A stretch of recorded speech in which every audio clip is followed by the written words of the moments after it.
Indonesia, Morocco, Republic of Korea, San Marino, South Africa, Switzerland, the United Arab Emirates, and Uruguay.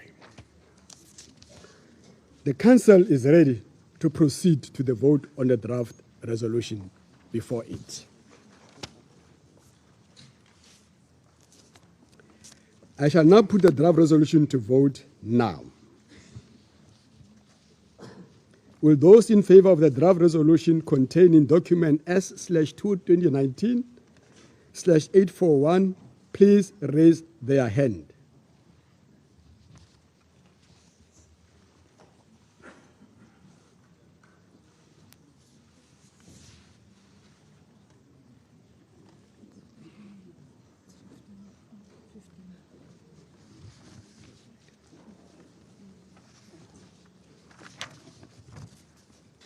The result of the voting is as follows.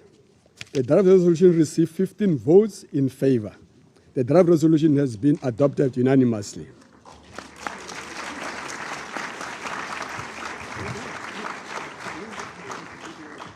As Resolution 2492/2019.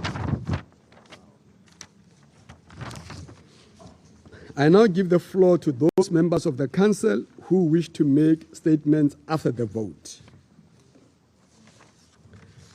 I give the floor to the Representative of United States. You have the floor, madam. The United States joins other member states in support of Women, Peace, and Security Resolution.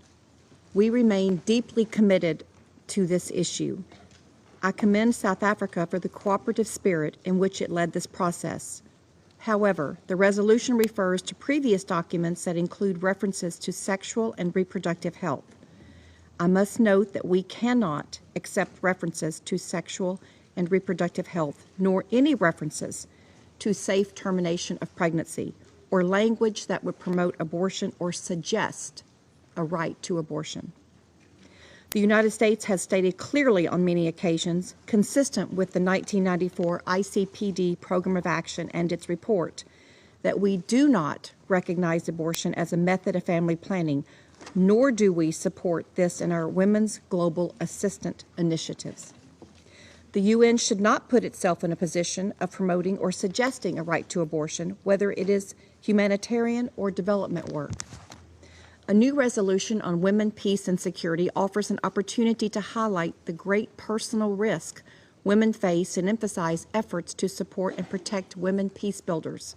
We are pleased that this resolution includes elements of women, peace, and security agenda related to peacekeeping because, as we all know, women improve the effectiveness of peacekeeping missions. However, the resolution falls short of putting the full weight and support of the Council behind the women who are putting their lives on the line every day to build peace. This resolution also leaves out key aspects of the Action of Peacekeeping Declaration of Shared Commitments, which emphasizes that member states need to collectively ensure that a gender perspective is integrated into all stages of peace processes. While we appreciate that the resolution notes the gender parity strategy, we are disappointed that it failed to highlight the aspects of the strategy that aim to increase the number of women in the military and police contingents of UN peacekeeping operations. Individually, we should all be taking steps to address the persistent barriers women peacekeepers face and to overcome these barriers in our systems. We continue to urge all troop and police contributing countries to adopt and promote policies to achieve these objectives. Thank you. I thank the President of the United States for a statement. I now give the floor to the United Kingdom. Thank you very much, Mr. President. The UK was pleased to vote in favour of the resolution that South Africa proposed today, and we are very grateful for your efforts to secure Council consensus on this resolution and the efforts of your mission. We welcome the resolution's focus on implementation. Implementation is the United Kingdom's main priority on women, peace and security as we look forward to the 20th anniversary of Resolution 1325 next year. We believe that this resolution represents the final push that the Council needs to provide on implementation From the United Kingdom's perspective, our focus should now be on delivering on the ambition of the full existing framework of women, peace and security resolutions and not producing more texts. Turning to the text itself, we endorse its confirmation of this Council's call for full, and I stress that word, full implementation of SCR 1325, and its encouragement of increased engagement by Member States and UN agencies, as well as increased support for civil society. Mr. President, the emphasis on full implementation, and again I stress full, is vital. The implementation gap is visible right the way across the Women, Peace and Security agenda. We've not seen sufficient progress in ensuring women's meaningful participation or in increasing the number of women in peacekeeping, nor in building an effective response to conflict-related sexual violence. In all cases, Mr. President, this needs to include sexual and reproductive health services. I know that not all member states agree with this, but from the perspective of the United Kingdom, SRHR and their services are a vital part of public services for women in all countries, and a vital part of ensuring that women can play a truly equal role in the building of their countries.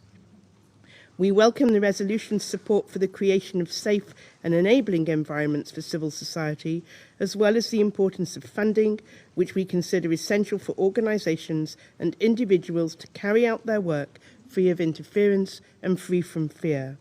However, I have to say, Mr. President, that the United Kingdom was disappointed that the Council did not seize the opportunity for a resolution more ambitious in scope. Firstly, we believe that the resolution would have broken new ground if it had included explicit language on women human rights defenders and their protection and their security. The work of women human rights defenders is essential to the functioning of democracy and the maintenance and achievement of peace. Secondly, we regret it wasn't possible to include broader recognition of civil society's role in implementation. We talk a lot about implementation in meetings and events in New York, but civil society, especially women at the grassroots level, are responsible for making this Council's resolution a reality on the ground. They are the ones on the front lines, and they need increased recognition and support in order to effect greater and more effective change. Thank you, Mr. President. I thank the President of the United Kingdom for a statement, and I'll give the floor to the President of Belgium. Merci, Monsieur le Président. La Belgique félicite l'Afrique du Sud pour l'adoption de la résolution 2492 sur le thème Femmes, paix et sécurité. Notre vote positif reflète l'engagement absolu de mon pays envers cet agenda et vers l'autonomisation des femmes.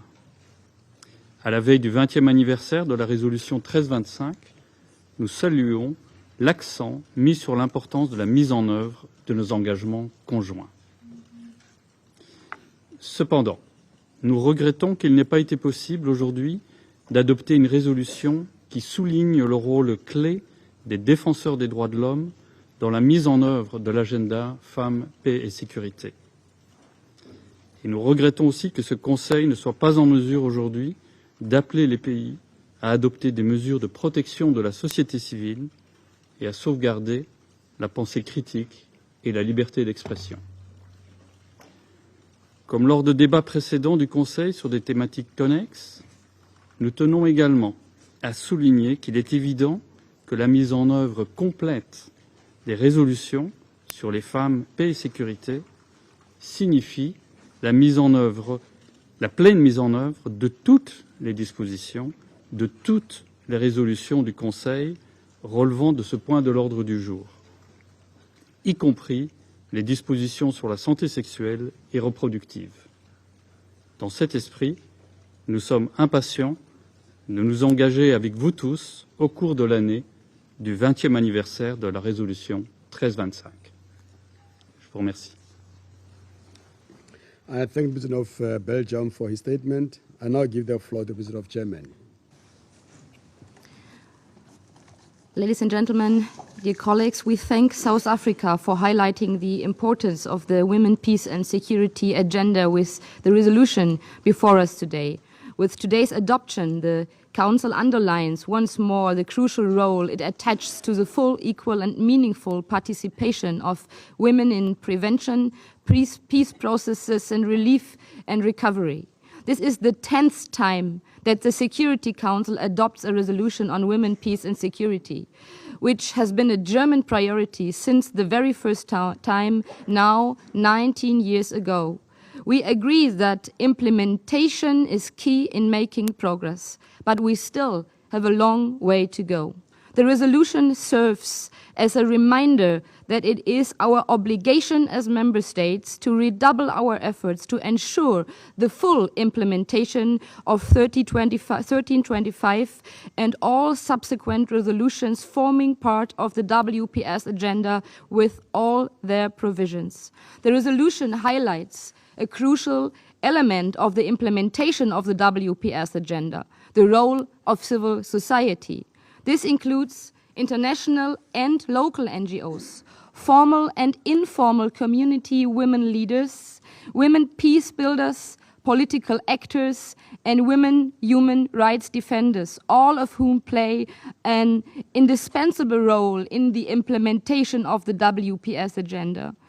We are strongly concerned about attacks and reprisals against women activists, human rights defenders and civil society in general, as well as about concerted efforts by some states to backtrack on the WPS agenda and on the universality of all human rights. We stand united with many member states of this Council and of the United Nations, as we heard from Belgium and the UK, as well as with civil society to resist such efforts. I thank you, Madam President.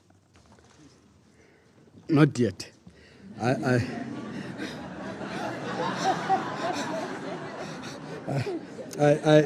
thank the Minister of Germany for her. I've not yet crossed of Germany for her statement.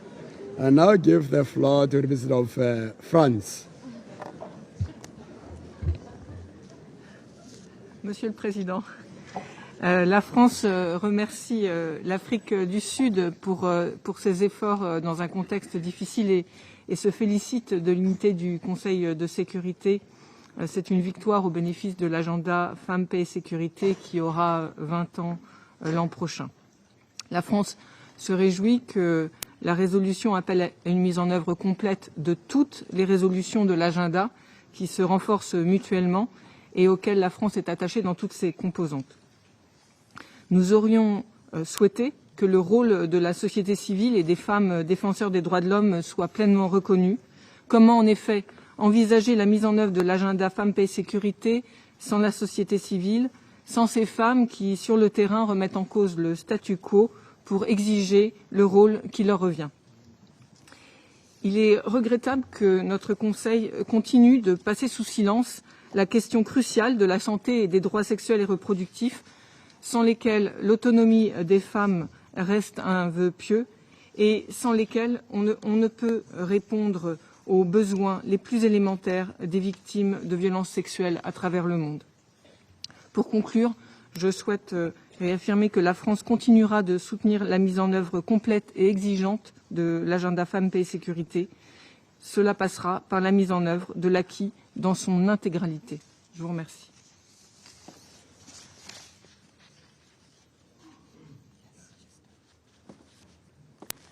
I thank the representative of France for her statement.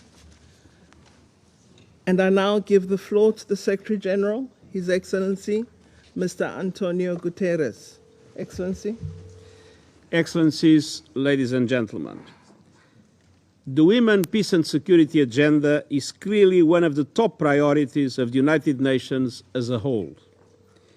We see this in the adoption of a great many resolutions by the Security Council, including the landmark Resolution 1325 and its many follow-up decisions.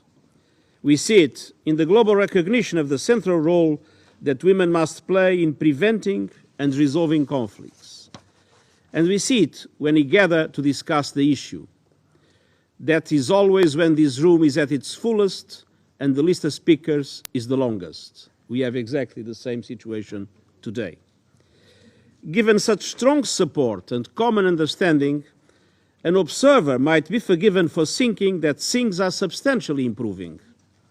But the sad fact is, and we must be blunt about it, the commitment that is always reflected around this table is not translating into real change around the world. It is not coming fast enough or far enough. Change is coming at a pace that is too slow for the women and girls whose lives depend on it, and for the effectiveness of our efforts to maintain international peace and security. Nearly 2 decades since Resolution 1325 was adopted, women still face exclusion from so many peace and political processes. Peace agreements are still adopted without provisions considering the needs and priorities of women and girls. A pitiful small 0.2% of bilateral aid to fragile and conflict-afflicted situations goes to women's organizations. The number of attacks against human rights defenders, humanitarians and peace builders continues to rise. Sexual and gender-based violence continues to be used as a weapon of war, with the survivors of such violence often left without justice or support. This year alone, millions of women and girls were in need of life-saving sexual and reproductive health services, and millions more required interventions to prevent sexual and gender-based violence. There is also a growing number of armed groups for whom gender inequality is a strategic objective and misogyny part of their core ideology. And of course, we know that women and girls continue to pay the consequences of conflict in general. To cite just one example, in northeast Syria, we saw thousands of women and children fleeing the latest violence. But despite this grim litany, we will not give up. And this is, for me, an absolute priority. Excellencies, we can report at least some progress. In Yemen, where women were absent from the formal rounds of consultations, my special envoy established a Yemeni Women's Technical Advisory Group to ensure the perspectives of Yemeni women to be included. In Guinea-Bissau, women played a direct role in breaking the political impasse last year, supported by the Peacebuilding Fund. They led unprecedented mobilization for parity laws requiring a minimum of 36% of women on the ballot, and they were key to the success of the elections this year. There were record numbers of women candidates and voters, and the country achieved parity among ministerial posts. In Syria, some 30% of the new Constitutional Committee are women, including some from the Women's Advisory Board that has been working for peace all these years. Within the United Nations itself, the Department of Political and Peacebuilding Affairs and the Department of Peace Operations are implementing a new and stronger policy on women, peace and security. All heads of special political missions and my special envoys have been instructed to report regularly on their efforts to promote women's direct participation through all stages of peace processes in ways that ensure they have influence over the outcomes. An objective related to women, peace and security has now been included in all senior managers' compacts related to peace and security mandates. And in our peacekeeping operations, we are working to end sexual exploitation and abuse and increase women's participation. Incidents of sexual exploitation and abuse have been reduced by half, and we are finally moving the needle on the percentage of women in the military and the police component of our operations. I have appointed many more women as heads and deputy heads of missions, and we are pursuing emergency measures to achieve gender balance. Women, peace and security is one of the 8 priority pillars of our action for peacekeeping, endorsed now by more than 150 countries. And I also requested peacekeeping and special political missions to improve their monitoring and reporting of threats and violence against activists, including women rights defenders, and for these to be built into early warning signs of escalating conflict or instability. Without a gendered analysis, we are operating on partial information, and we are unable to anticipate and respond to early warning effectively. Excellencies, Today we recognize both progress, but also how much more we must do. When we fall short, women and girls and all members of society pay the consequences. Failure to act on women's rights and the principles of the Women, Peace and Security Agenda brings enormous costs. Let us work together to change the narrative and to improve, by implementation, the situation on the ground. Thank you.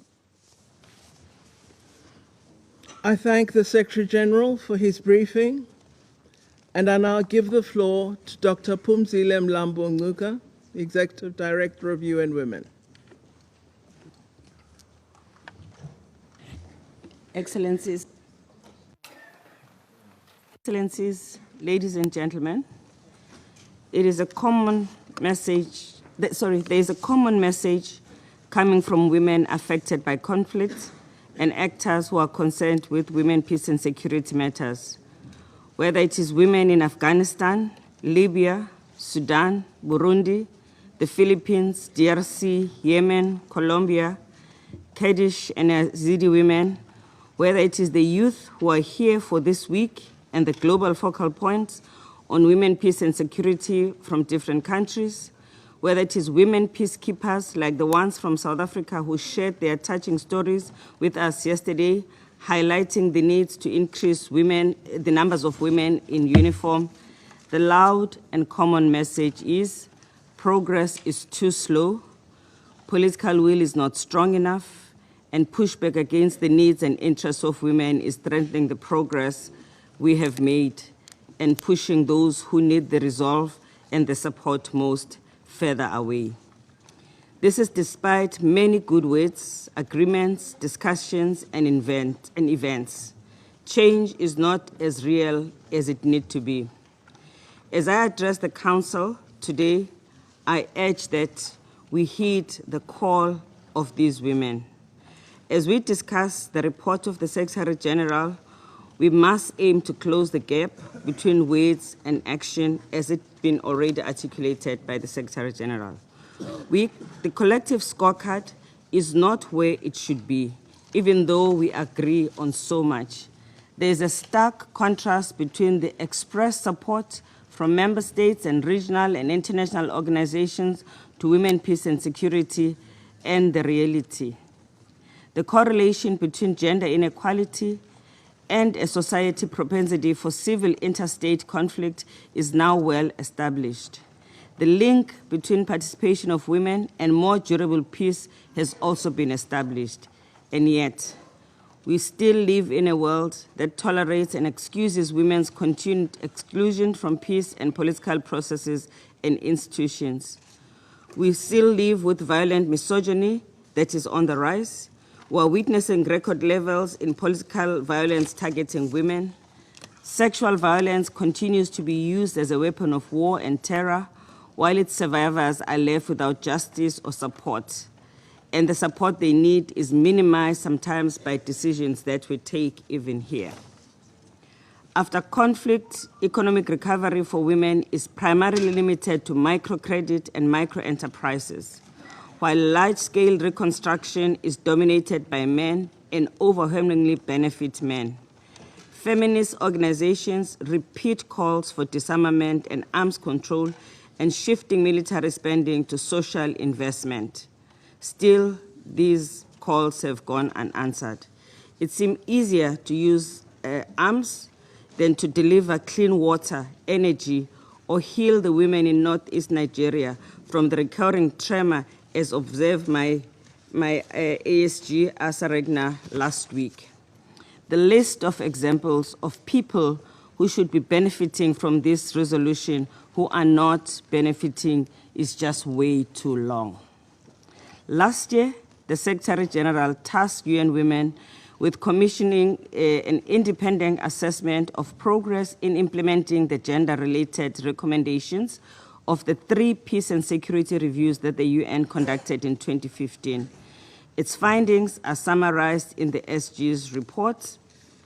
Of the recommendations that targeted the UN specifically, we found that 50% of the recommendations have been implemented or are in progress. that 10% had either gone backward or were not progressing at all. From 1990 to 2018, less than 20% of peace agreement included provisions addressing women or gender. And last year, none of the agreements reached in UN-led processes included provisions addressing women. The UN-led process are also supported by member states. So together, we have a responsibility to do better than this. Many of the countries that will speak here today generously support mediation and peace negotiation efforts. But we need also for all these countries to advocate for the full deployment and use of these women who have tremendous skill and commitment to the agenda. We need you to demand women's direct and meaningful participation in peace talks in all phases. Women's absence from peace tables is still commonplace, but it does no longer go unnoticed. Partners who support peace talks also do not include women or have limited women that represent them. As we speak, and it is not out of lack of trying on our part, in all ongoing peace process, fewer than 8% of agreements contain gender-related provisions, down from 39% in 2019.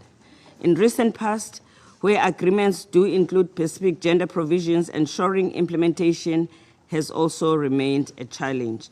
The 2016 Peace Accord in Colombia is a landmark agreement, and great effort went into putting together that agreement. But a recent analysis shows that around half of the gender-related provisions in that agreement have not been initiated, and that gender provisions are being implemented at even slower rates than the rest. I have some promising news because it is not nice to give a report like this, I have to say.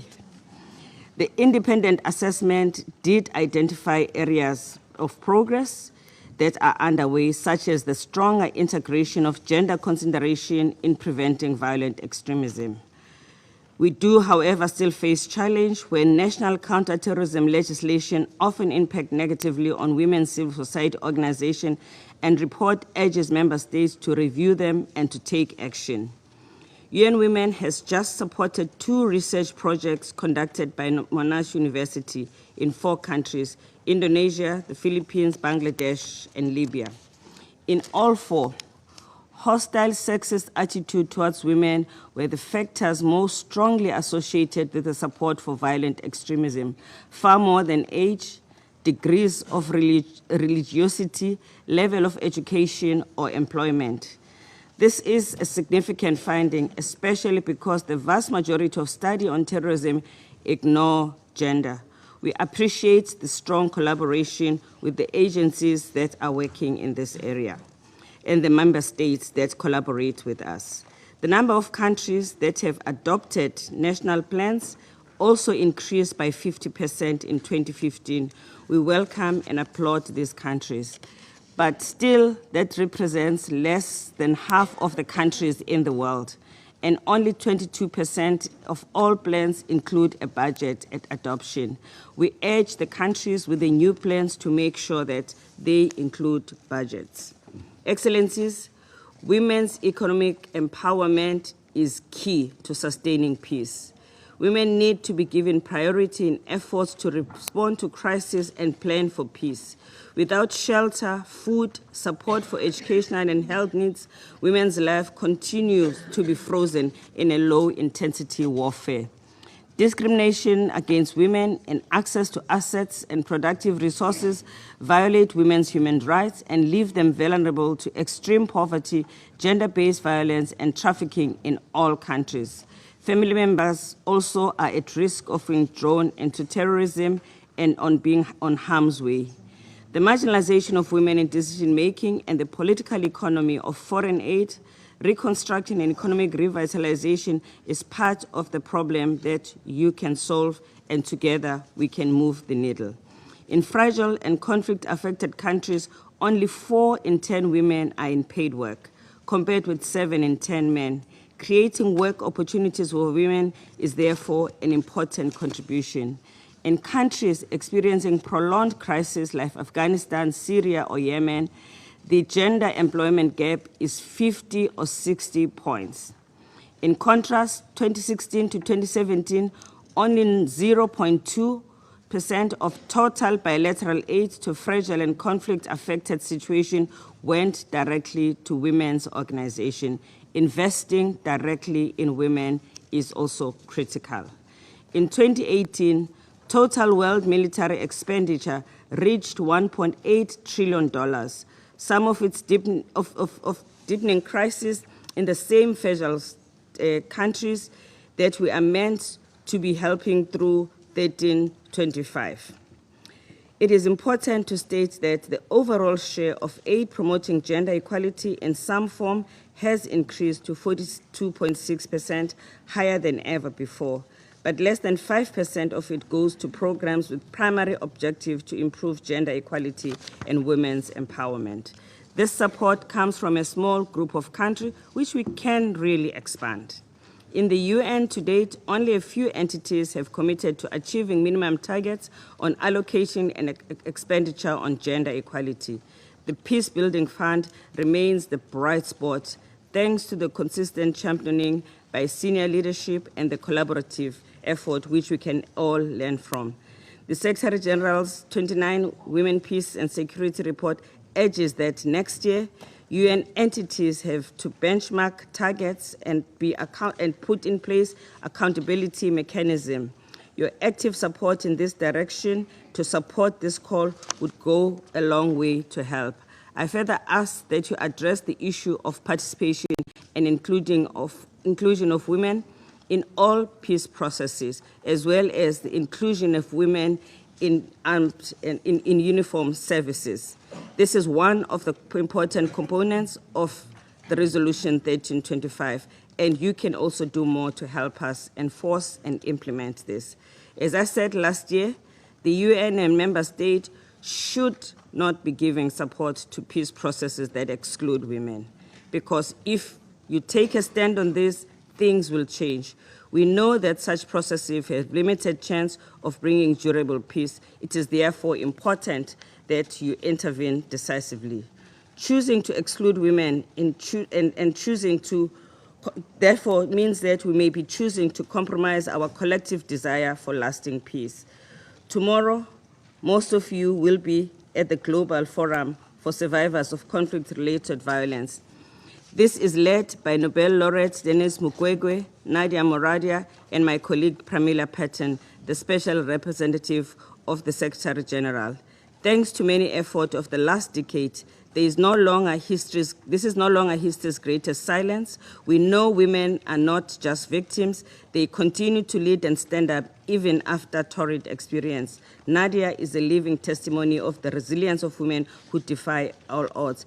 And I applaud a contribution that has been made in partnership with OHCHR and the ICES in implementing the Justice Rapid Response and others that ensures that there is thorough investigation of crimes and that these crimes are also documented.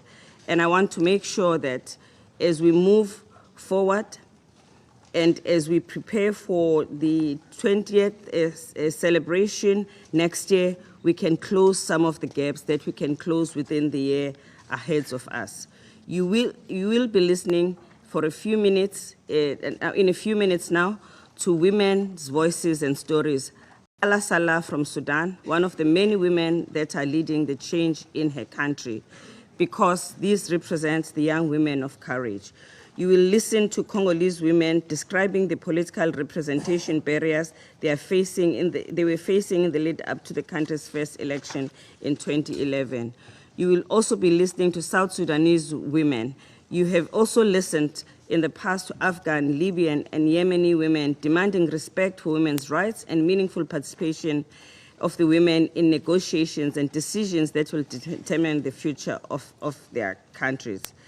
And on International Women's Day, just a few months ago, Angelina Nyajima Simone Jael, one of the members of the South Sudan Women's Coalition, told you that we need not just to be consulted, but to be heard. When we raise concerns about tensions mounting on the needs for services, we speak from an informed position. There is a lot of trust and expectations on this Council, and I hope we will be able to rise to the occasion. Between now and 2020 October, on the 20th anniversary of the 1325 resolution, let's take big steps to close the gap. That is what women are asking us to do. There's a lot we can do even in this year. Your action can move the needle and be the examples of political courage, not just the courage of the people who have less to give, who have much less to give and much more to lose. All of us and together can take action. Thank you. I thank Dr. Mlambo Nguka for her briefing, and I now give the floor to Madame Bineta Diop.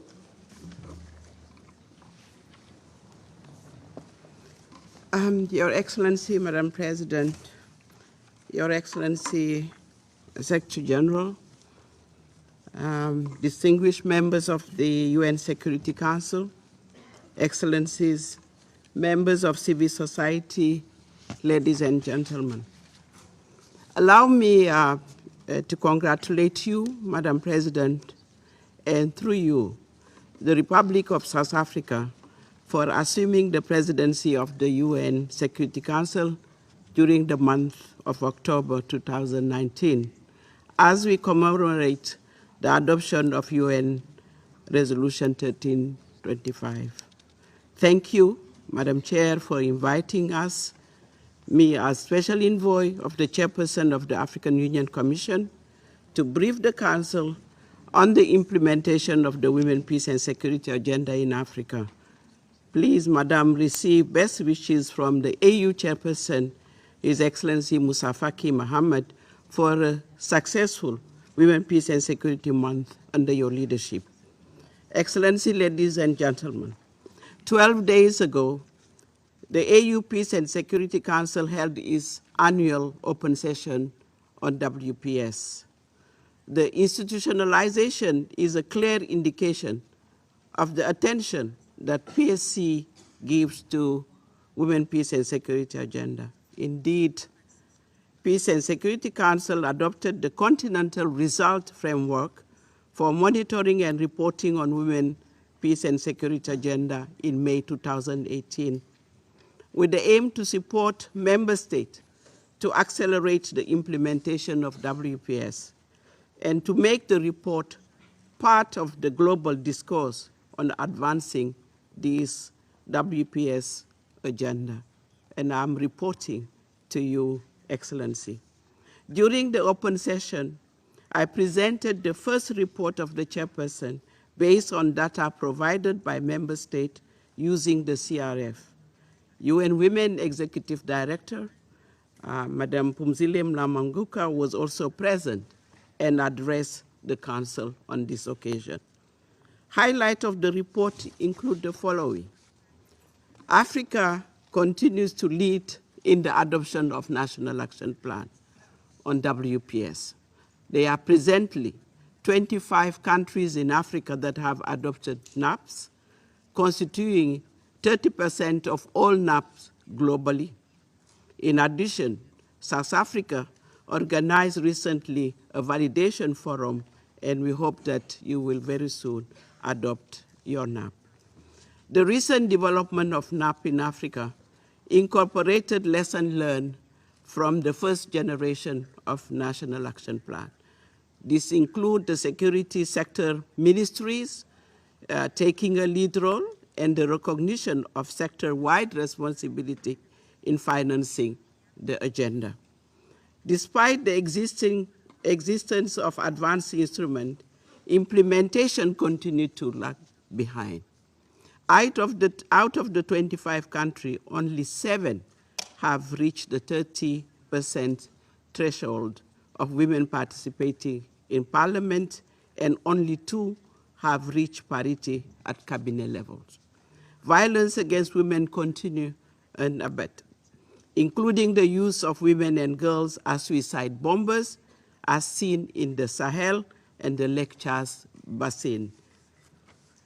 Female peacekeepers require gender-sensitive strategy for deployment. We have seen that yesterday when South Africa was presenting in their session the plight of the women that have been deployed in our peacekeeping mission, but that are resilient and want still to contribute to build the peace in our continent. The report calls on member states to use the CRF, identify gaps, build on good practices, and scale up action, especially in light of the 20th anniversary of Resolution 1325, the AU silencing the gun by 2020, and the Beijing plus 25. Key among these practices include the following. When we look at women at the peace table, what we say that women are not there. When we look at right now the discussion going on Sudan in Juba, women are missing. So that's why the AU has established a network called FemWise to enhance the role of women in mediation at all levels, including at community level. Women mediators have been deployed in liaison office in conflict-affected countries. At the same time, the AU Gender Peace and Security Program is also deploying gender advisor to provide better capacity on gender equality and women's empowerment. Strengthening the nexus between peace and development, the AU and UN have joined forces with the support of Germany and UN Women. Thank you, my sister Pumzile, that we are building a movement of women leaders, the Africa Women Leaders Network, to play a determinant role in the transformation of the continent in line with Agenda 2063 and Agenda 2030. Through joint solidarity mission, the AU and the UN have adopted an action-oriented approach to listen to women at community level, bring to the front their action. Her Excellency, Madam Amina Mohammed, the UN Deputy Secretary General, I'm sure, who lead our delegation, this is the third time we went to the field, will brief the Security Council in the coming days on the outcome of the last mission to the Horn of Africa that visited Djibouti, Eritrea, Ethiopia, and Somalia. Community support peace operation, and this is where I think we need to do more. AMISOM have provided, I was with AMISOM last week, they have provided technical expertise to Somali government on drafting their national gender policy, but also give support to community watch program in the prevention of violent extremism. Excellency, ladies and gentlemen, time will not permit me to talk about the implementation, the overall, what we have found at country, regional, and continental level. But let me just conclude my remark with few recommendations. Member states need to scale up the adoption of national action plan for the implementation of women, peace, and security agenda with a clear accountability framework. We need to measure, otherwise we don't know what we have achieved. Collecting data, sharing good practices, and I think in the light, in the perspective of the 20th anniversary of 1325 next year, the African Union Commission aims with the United Nations to have at least the support of the UN, 50% of member states or even more that will adopt national action plan. So we can follow the effective implementation on the ground. Women's organizations, Madam Chair, live on the daily basis the reality of women and girls in our various countries. They take care of the survivors, providing legal services, psychological support, as well as economic recovery. They are there to restore the dignity of the women that have been affected. It's crucial to provide support to this organization, to work hand in hand with member states and United Nations and the AU in addressing the gap identified in the delivery of the Women, Peace and Security agenda. In a recent intergenerational dialogue on women leadership organized in Kenya, we heard the demand from the young people like Allah for a bigger say and role in building peace in Africa. We need to hear them, we need to include them, we need to let them lead the seat on women, peace and security. Madam Chair, let me again thank the Secretary General for supporting the Women, Peace and Security agenda. You come in Africa in January, you support FemWise, you support the Africa Leadership Forum, you have also the support of your brother, Musa Faki Mohammed. Thank you, Madam Chair. Let me also recognize Norway, US, Ireland, South Korea, just to name the few that have been supporting our agenda. Our member states, like South Africa as well, UN Women, UNDP, UNFPA, among others. Madam Chair, no more words. Time to act is now. Thank you for your kind attention. I thank Madam Diop for her briefing, and I now give the floor to Her Excellency, Ms. Lina Ekomo. Madam.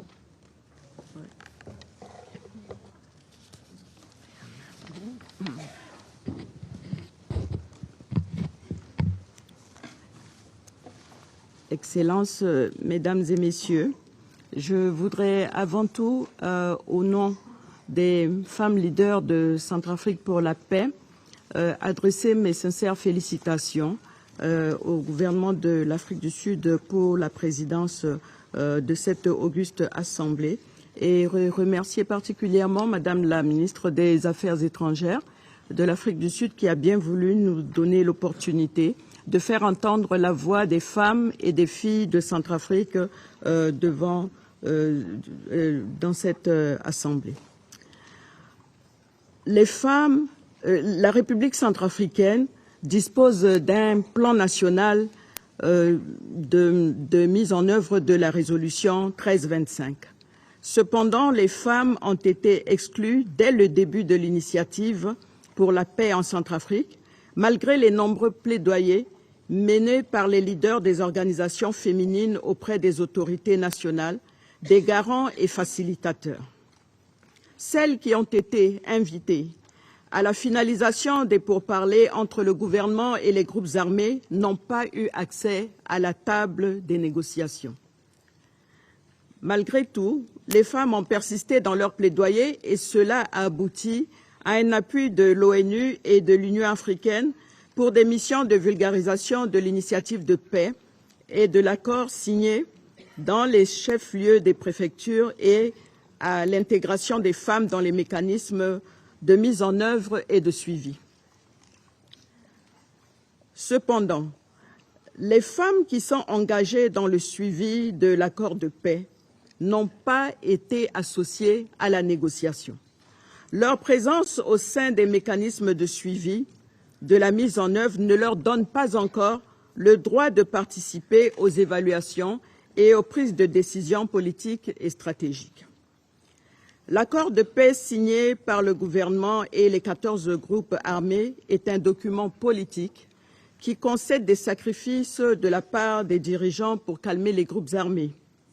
La mise en œuvre ne répond pas aux attentes des populations. Particulièrement les femmes et les autres victimes des groupes armés ne comprennent pas que leurs bourreaux soient promus officiellement dans la classe dirigeante du pays sans que la justice se soit prononcée au préalable sur leur éligibilité par rapport au principe de l'impunité recommandé par le Forum national de Bangui. Ainsi, la justice tant réclamée par les populations est mise à rude épreuve. La Cour pénale spéciale est certainement affaiblie dans son mandat. Et la même préoccupation se pose pour la commission Vérité, Justice, Réparation et Réconciliation si elle venait à être opérationnelle. Au nom de la mise en œuvre de l'accord politique de paix, la dimension sociale semble reléguée au second plan, car à force de privilégier les intérêts des groupes armés, tous les initiateurs oublient qu'il y a eu une population qui souffre, que l'incendie des villages a causé la mort de centaines de personnes, provoqué le déplacement de milliers de familles, laissé plusieurs autres sans toit et vivant dans des conditions inhumaines, que des femmes et des filles victimes des viols et des violences sexuelles sont abandonnées sans assistance, que des centaines de jeunes ont été torturés et vivent avec des handicaps, que les femmes ne peuvent plus aller cultiver leurs champs, les chefs de famille ne peuvent plus vaquer à leurs occupations quotidiennes car ils ont tous peur d'être enlevés, torturés, violés ou encore tués. Et les jeunes filles ne peuvent plus aller à l'école, elles vivent cachées par peur d'être enlevées et violées. 7 mois après la signature de l'accord politique de paix, on compte encore 60 à 70 cas de violation par semaine et par les groupes armés, selon le rapport du Bureau des Nations Unies en Centrafrique. Les groupes armés restent très actifs sur le terrain. Ils empêchent le déploiement des autorités étatiques, imposent la souffrance aux populations, continuent de s'approvisionner en armes lourdes. Dans l'ensemble, l'exécution de leurs engagements figurant dans l'accord politique de paix montre des avancées très timides. La préoccupante situation décrite ci-dessus nécessite des réajustements dans les stratégies de mise en œuvre de cet accord politique. Et pour cela, le gouvernement doit être encouragé à asseoir une dynamique de dialogue inclusif qui va favoriser une appropriation réelle de cet outil et dissiper les tensions sociales et politiques qui sont déjà perceptibles dans le pays.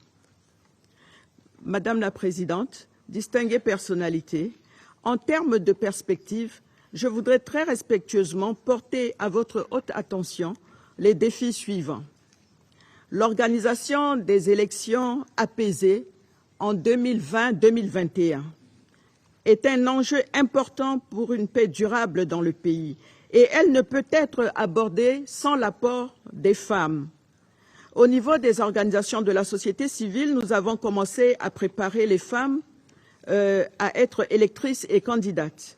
Mais le plus grand nombre des femmes se trouvent dans l'arrière-pays, notamment dans les zones qui constituent aujourd'hui des bastions des groupes armés et donc difficiles d'accès. Il devient urgent de rétablir la sécurité dans l'arrière-pays pour que ces élections soient effectives. Il y a un besoin permanent de renforcer la collaboration avec la société civile pour permettre de tenir compte des aspirations réelles des femmes et des filles, plutôt que de privilégier le partenariat institutionnel qui ne garantit pas toujours l'efficacité de l'aide aux populations. En effet, il existe un décalage réel entre les engagements des partenaires et du gouvernement par rapport à la vision universelle de participation de la femme au processus de paix. L'absence d'un programme d'appui holistique et cohérent aux organisations féminines de la société civile dans un pays en conflit où tout est à faire pour redonner la dignité et l'espoir aux femmes est un indicateur pertinent. Par ailleurs, les défis sont nombreux et clairement lisibles à travers les piliers de la résolution 1325. La prévention des conflits et la protection des populations civiles. Dans ce domaine, une dynamique de collaboration entre les femmes et les jeunes a été créée à travers la contribution de ces groupes à la mise en œuvre des résolutions 1325 et 2250. Cette dynamique d'action conjointe a besoin d'être accompagnée par des appuis non pas ponctuels, mais inscrits dans un cadre programmatique de longue durée visant la transformation effective des mentalités pour un impact durable. Les violences basées sur le genre.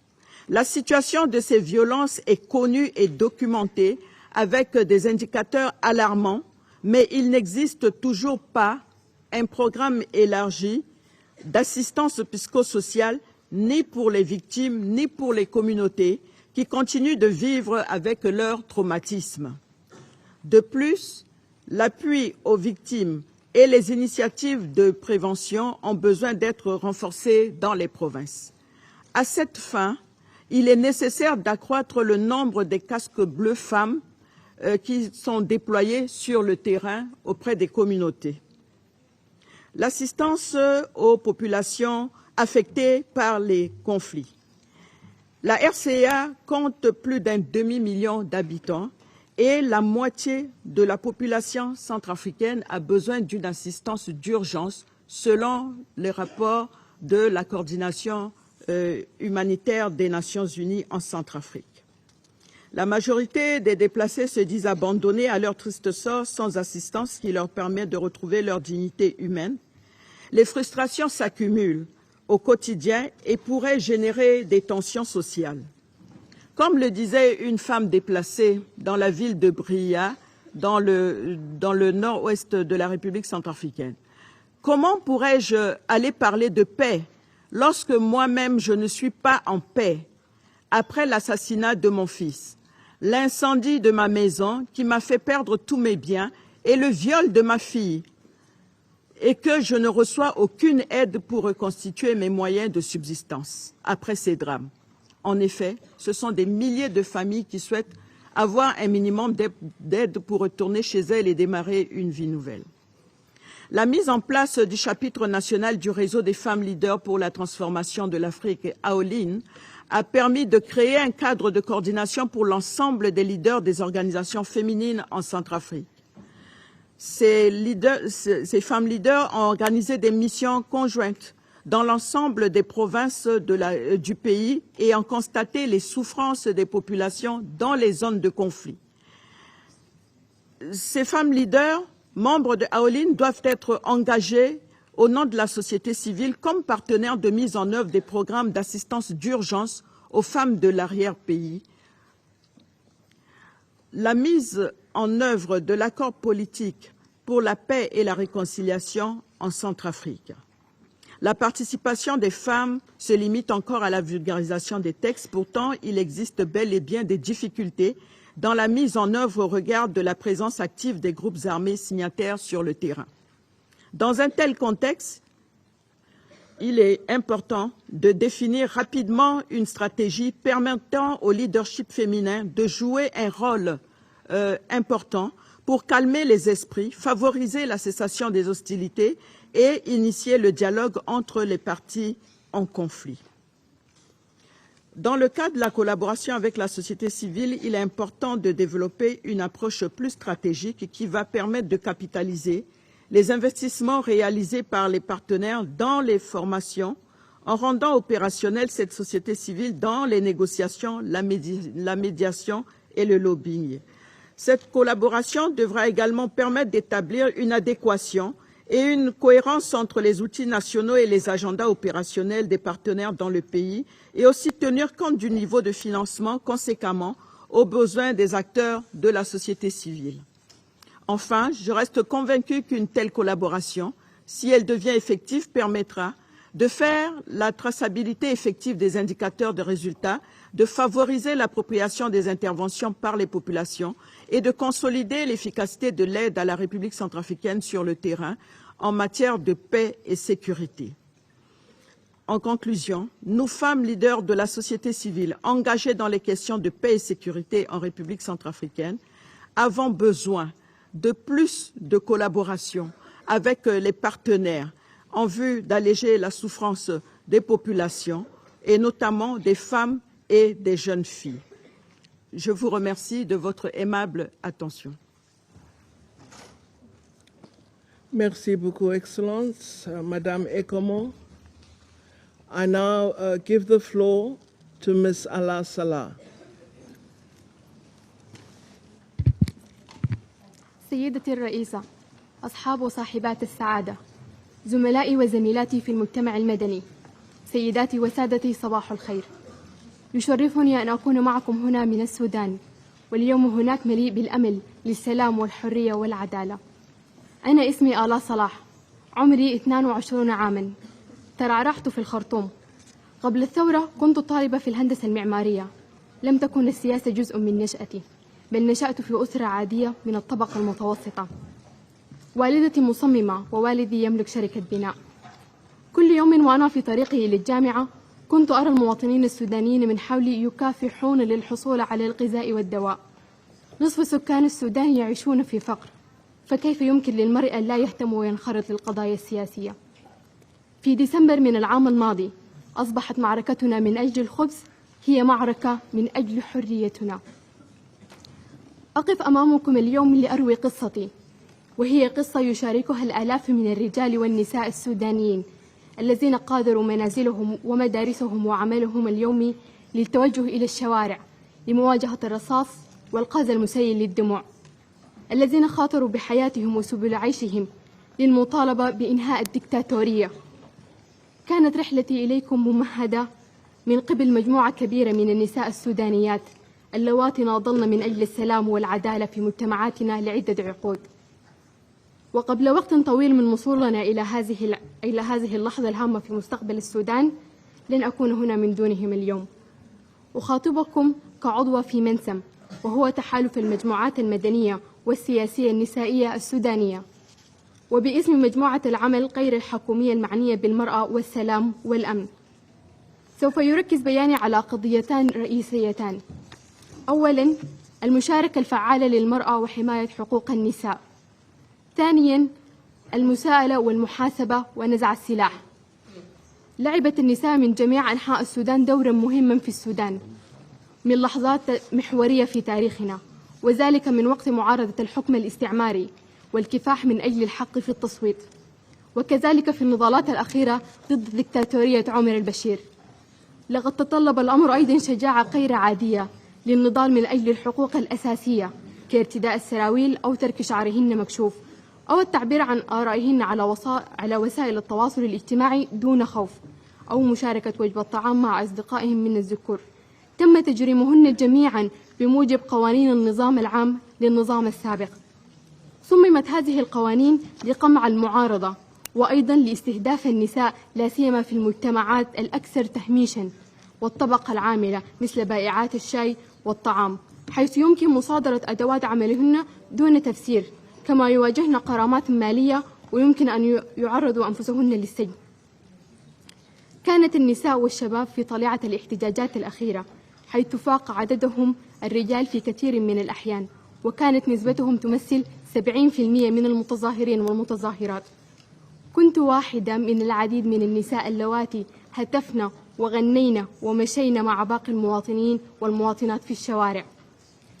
قادت النساء لجان الأحياء والاعتصامات، وخططنا لمسار تحرك الاحتجاجات، وتمردنا على حظر التجوال حتى في أثناء حالة الطوارئ المعلنة التي تركتهن عرضة لقوات الأمن. تعرضنا الكثير منهن للغاز المسيل للدموع وللتهديدات وللاعتداء، وألقينا في السجن دون أي تهمة أو محاكمة عادلة. كما واجهت كل من النساء والرجال التحرش الجنسي والاغتصاب، كما واجهت النساء انتقادات من أسرهن لمشاركتهن في الاحتجاجات. تمثلت مشاركة النساء كعضوات رئيسيات في قوى الحرية والتغيير، وكذلك تنظمنا تحت التحالفات مثل منسم ومبادرة لا لقهر النساء، وكجزء من قوى إعلان الحرية والتغيير ساعدنا في صياغة خارطة الطريق لانتقال السودان من الحكومة العسكرية إلى الحكم المدني. على الرغم من هذا الدور الواضح ومن شجاعتهن وقيادتهن، فقد تم وضع النساء على الجانب من العملية السياسية الرسمية التي تلت الثورة. حتى في الماضي عندما حققنا مقعدا عن الطاولة، كانت النساء تمثل نسبة 31% من البرلمان في عام 2018. كنا غالبا دون تأثير حقيقي، وتركنا خارج دوائر صنع القرار. وعلى الرغم من استعداد النساء للإسهام بفعالية في المفاوضات السياسية التي بدأت في أبريل من هذا العام بين المجلس العسكري وقوى إعلان الحرية والتغيير، فقد شاركت امرأة واحدة فقط في المحادثات، وذلك بعد مناصرة صارمة من قبل المجموعات النسوية. والأمر الذي لا يثير الدهشة في الوقت الراهن هو أن تمثيل المرأة في هيكل الحكم الحالي أقل بكثير من مطلبنا بالمشاركة بنسبة 50% على الأقل، ونحن نشك في أنه سوف يتم الوفاء بنسبة 40% من المجلس التشريعي الذي لم يتم تشكيله بعد. على مدار 30 عاما الماضية كانت أجسادنا وحقوقنا مراقبة ومطاردة. كان رد الفعل سريعا وعنيفا عندما يتم تحدي أي من القوانين الذكورية. لا تزال تتعرض الناشطات والسياسيات والمدافعات عن حقوق الإنسان وبناة السلام لاعتداءات واستهداف منهجي، بما في ذلك العنف الجنسي الذي أجبر العديدات على مغادرة البلاد بالكامل. بالإضافة إلى ذلك تتصدر المنظمات النسائية المشهد بالنسبة لتلبية الاحتجاجات الأساسية وحماية الحقوق في المناطق المتأثرة بالنزاع، لكن القيود الأمنية والمتطلبات الإدارية المعيقة تحول دون تنفيذ الأعمال الضرورية في مناطق مثل النيل الأزرق وجبال النوبة على وجه الخصوص. لا يزال وصول المساعدات الإنسانية إلى جبل مرة، وهي منطقة نزاع في دارفور تمت بها ممارسات الاغتصاب مهيكلة من قبل قوات الأمن لتخويف النساء والفتيات، كما أن توفير الخدمات المنقذة للحياة لتلك المجتمعات يمثل تحديا كبيرا.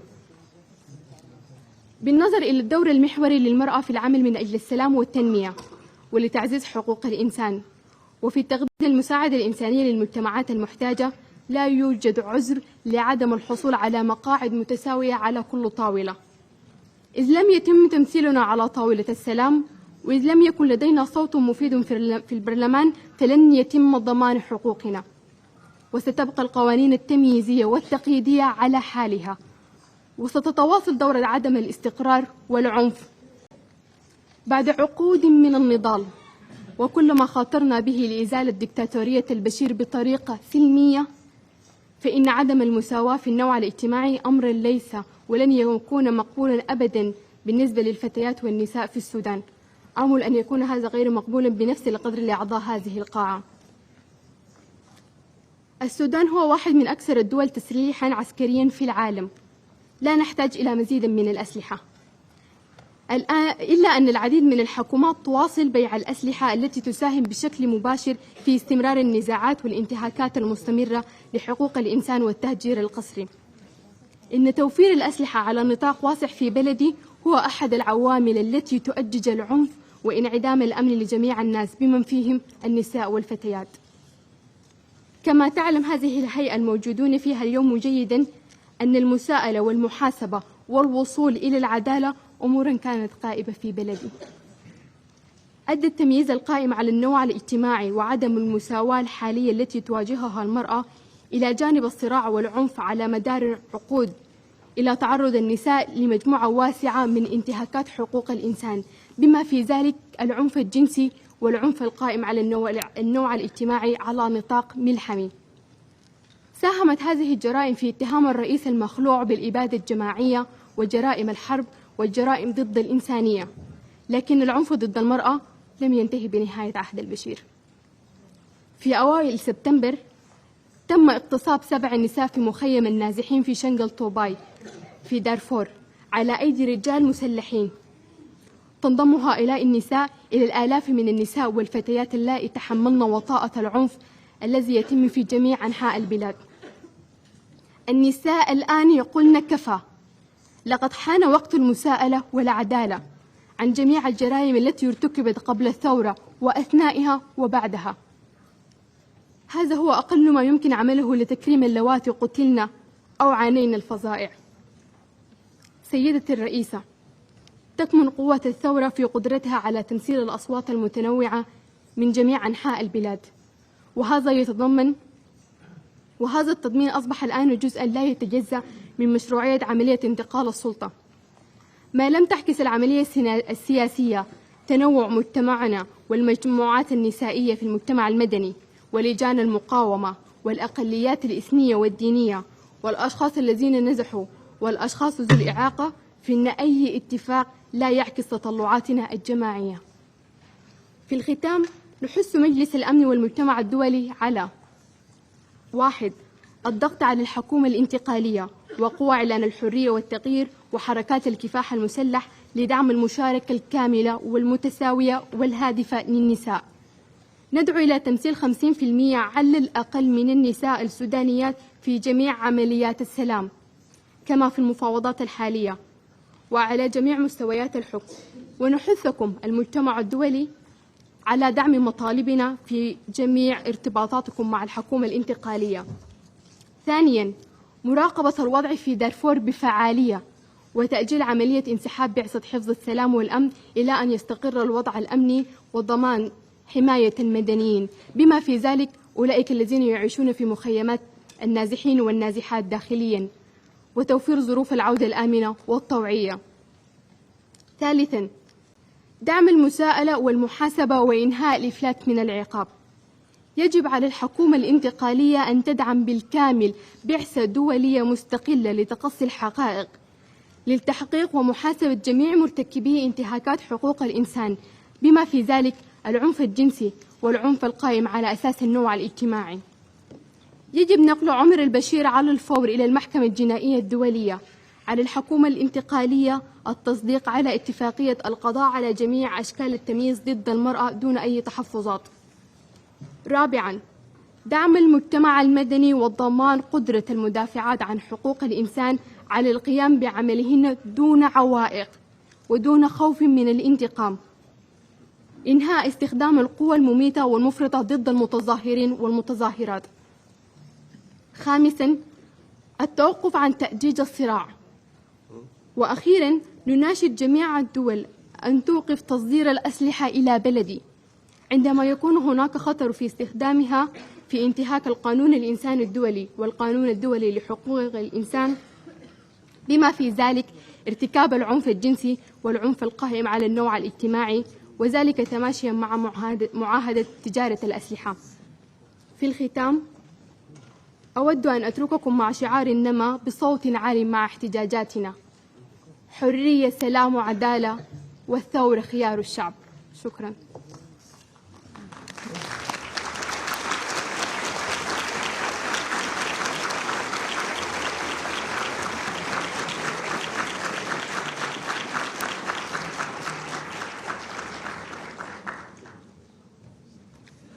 I thank Ms. Salah for her briefing, and I thank the guests present here for their applause.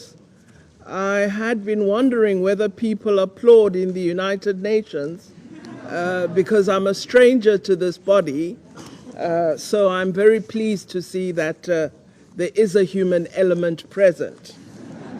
I notice that many of you are looking at your cell phones as the discussion continues. I hope you are tweeting that you support all the demands that have been tabled before you this morning. I would like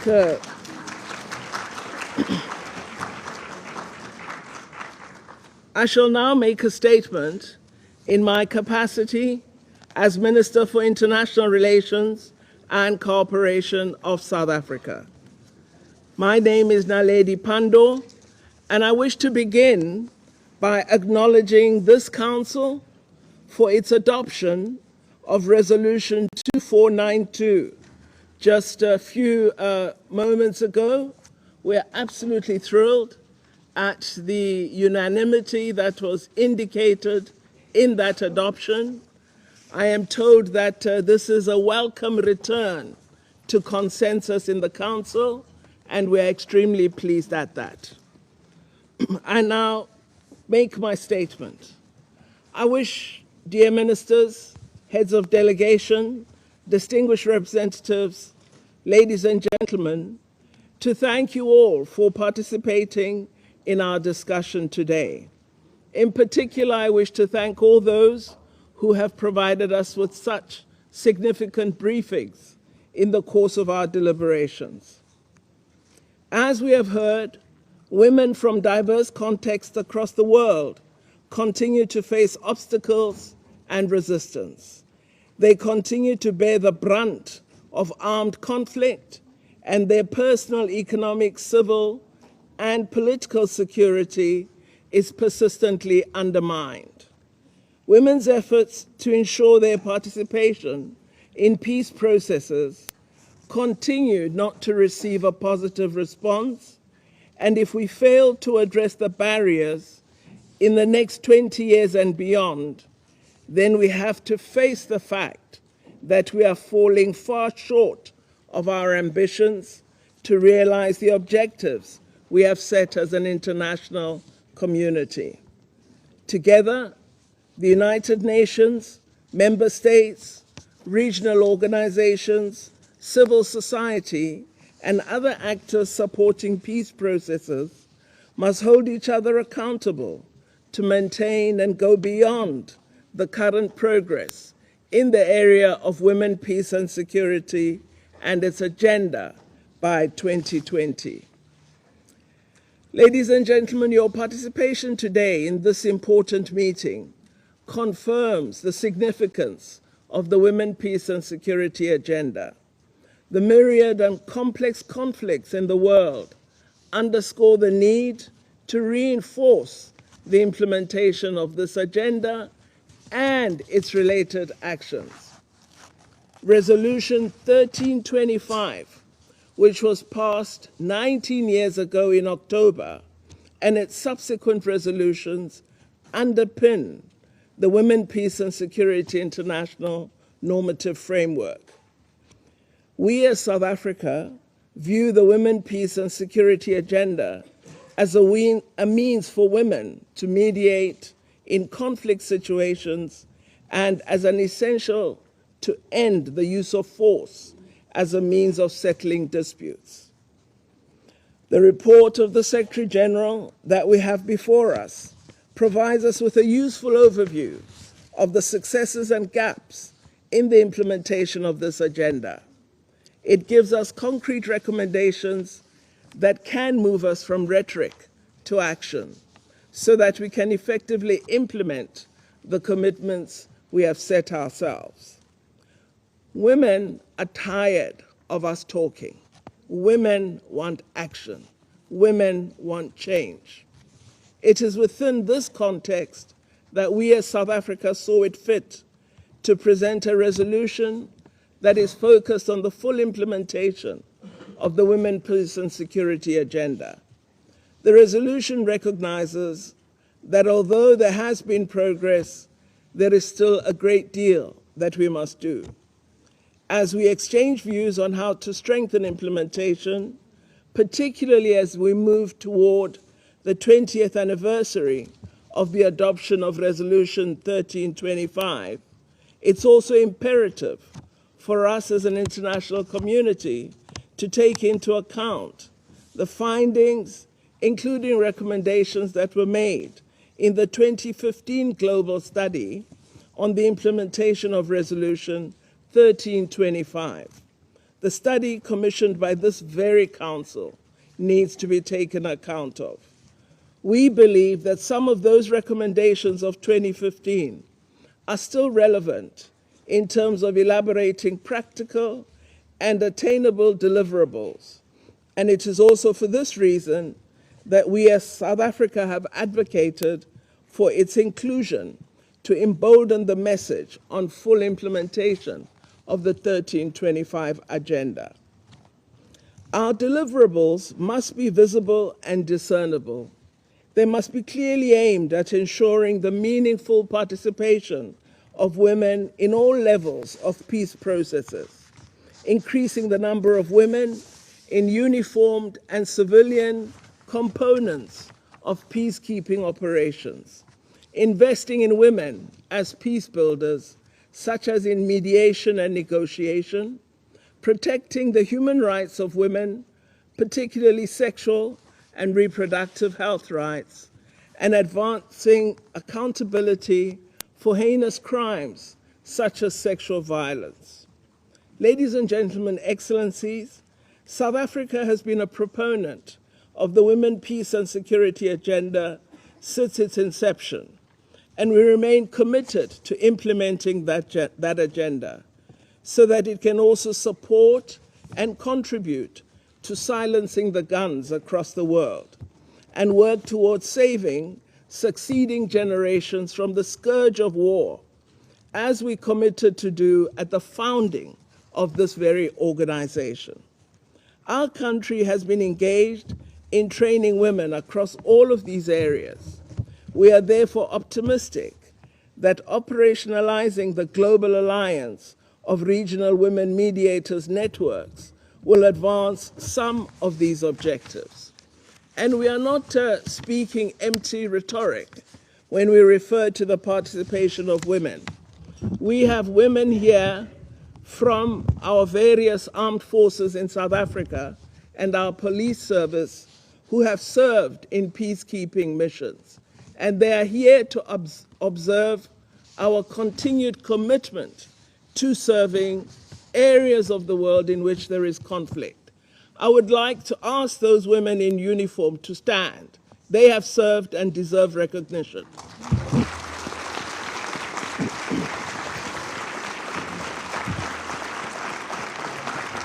Thank you. Thank you, officers. Excellencies, on peacekeeping, I know, Secretary, that I'm totally breaching all diplomatic rules, but it's sad that they put a novice as a Minister of Foreign Affairs.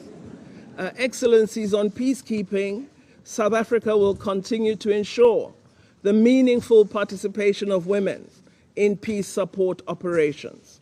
Currently, our National Defense Force comprises 30% women. This has enabled South Africa, as a troop contributing country to UN peacekeeping missions, to deploy more females in the front lines of armed conflicts. The South African contingent of the Force Intervention Brigade to MONUSCO is composed of 14.5% women, and the officer commanding the South African force is a woman. During our side event here at the UN on women in peacekeeping, which was held yesterday afternoon, these women shared experiences on how to achieve the goals we have set on increasing the representation of women in peace support operations. We are pleased that the United Nations Uniformed Personnel Gender Parity Strategy clearly indicates the quotas and the timeframes that must be reached to increase the number of women deployed in military, police, corrections, and justice personnel. As a supporter of collective approaches to address issues that affect us all, we as South Africa will continue to actively participate in existing global initiatives such as the Women, Peace and Security Focal Points Network, the ELSI Initiative for Women in Peace Operations, and the Secretary General's Action for Peacekeeping Initiative. We find these initiatives useful in that they also serve as instruments to raise awareness on the importance of the Women, Peace and Security agenda. Excellencies, as I conclude, let us agree to commit today to continue to advance the cause of women, of peace, and of security, and the agenda thereto, through ensuring that we implement the recommendations and guidelines emanating from existing resolutions. Our contributions all indicate that we know what must be done. Perhaps we need to devote a greater focus on why we are failing to act in pursuit of agreed objectives. Once we've identified the real barriers, we probably will then begin to make greater progress. I thank you all for your attention. I now resume my function as President of the Council, and I therefore give the floor to Her Excellency, Ms. Michelle Muntefering, Minister of State at the Federal Foreign Office of Germany. Madam President, Excellencies, women's rights are human rights, and human rights are women's rights. And this is what we are fighting for, and this is what we are here today, why we are here today. And this is also at the center of my government's foreign policy. And I would like to thank the Secretary General and Madame Lambo-Guka for their comprehensive briefings. We appreciate the focus of Madame Diop on her work in Africa. And I want to thank Lina Ekomo for her important work with the FemWise and the African Women Leaders Network. And I would also like to express my special appreciation to Ms. Allah Salah, who came from Khartoum to give her testimony to the Security Council today.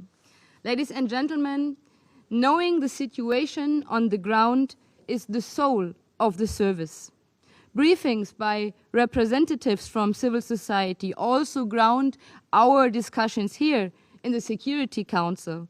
They bring the much needed insight and expertise from the grassroots level. Representatives from civil society, including human rights defenders, peace builders, and local activists, especially women, need to be an integral part of the discussion of the Security Council. Representatives of civil society, let me assure you and all like-minded member states that Germany will remain by your side in your endeavors, and we remain by the side of women human rights defenders, women peace builders, civil society and activists who work every day and often even risk their lives to make the full, effective and meaningful participation of women, the full empowerment and the respect for women and their rights a reality. And that's why we invited in April a record number of 11 women and 2 men representing civil society to brief the Council. The outcome, in our view, was inspiring and helpful. We hope to walk down that road together with all of you. Madam President, dear colleagues, Resolution 1325 was adopted, as you mentioned, 19 years ago. And the adoption itself changed not only the way this Council works, but also how the UN and the international community approach peace and security issues. And we all know it was a long overdue recognition of the important role that women play in creating peaceful societies. And there is no lasting peace without women. There is no lasting peace without bringing representatives of half of the population to the table and safeguarding their involvement. And maybe the most important, the involvement of women changes the process itself, changes its dynamics. This is one reason why peace treaties tend to last much better when women participate. And dear colleagues, today, more than one generation later, we take stock of what has been achieved. We have to acknowledge that while there has been progress, essential parts of the agenda remain neglected and underfunded. Even today, there are very few women negotiators and mediators. Very few peace processes benefit from meaningful participation of women. Women and children are still the most affected by sexualized and gender-based violence. Survivors of sexual violence receive little or no psychosocial care, counseling and health care, including services regarding sexual and reproductive health and rights. What could often save the lives of survivors is often not available due to limited funding or ideological boundaries. We want a world without these barriers, a world where women and men participate equally, politically, socially, and in economic life. Ladies and gentlemen, I call on all fellow members in the Security Council, on all UN member states, and on the United Nations to finally fully implement what this Council has agreed on 10 times since the year 2000. We gave a promise to our generation and all that will follow, which is no less than the full, effective and meaningful participation of women in all aspects of peace and security. And we demand accountability for the full implementation. In April, Germany and the United Kingdom, together with the UN Women, invited UN member states to pledge their renewed commitments to implement the full WPS agenda before its 20th anniversary next October. And we will follow up on it. We all need to work harder to translate words into action. Germany is already implementing 10 of our 12 commitments and has fully completed implementation of 3. Madam President, in Afghanistan, like in any other country, lasting peace and stability can only be achieved if women's voices are not only heard but also listened to. In the framework of the intra-Afghan dialogue, that we co-hosted together with Qatar in Doha in July. We brought Afghan women together with other stakeholders in Afghan society, including the Taliban.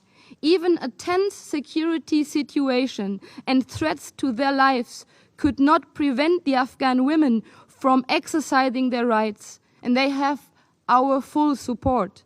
In April, under the German presidency, the Security Council managed to adopt the 9th resolution on the Women, Peace and Security agenda. Resolution 2467 is a major step forward for the prevention of and fight against the scourge of conflict-related sexual violence.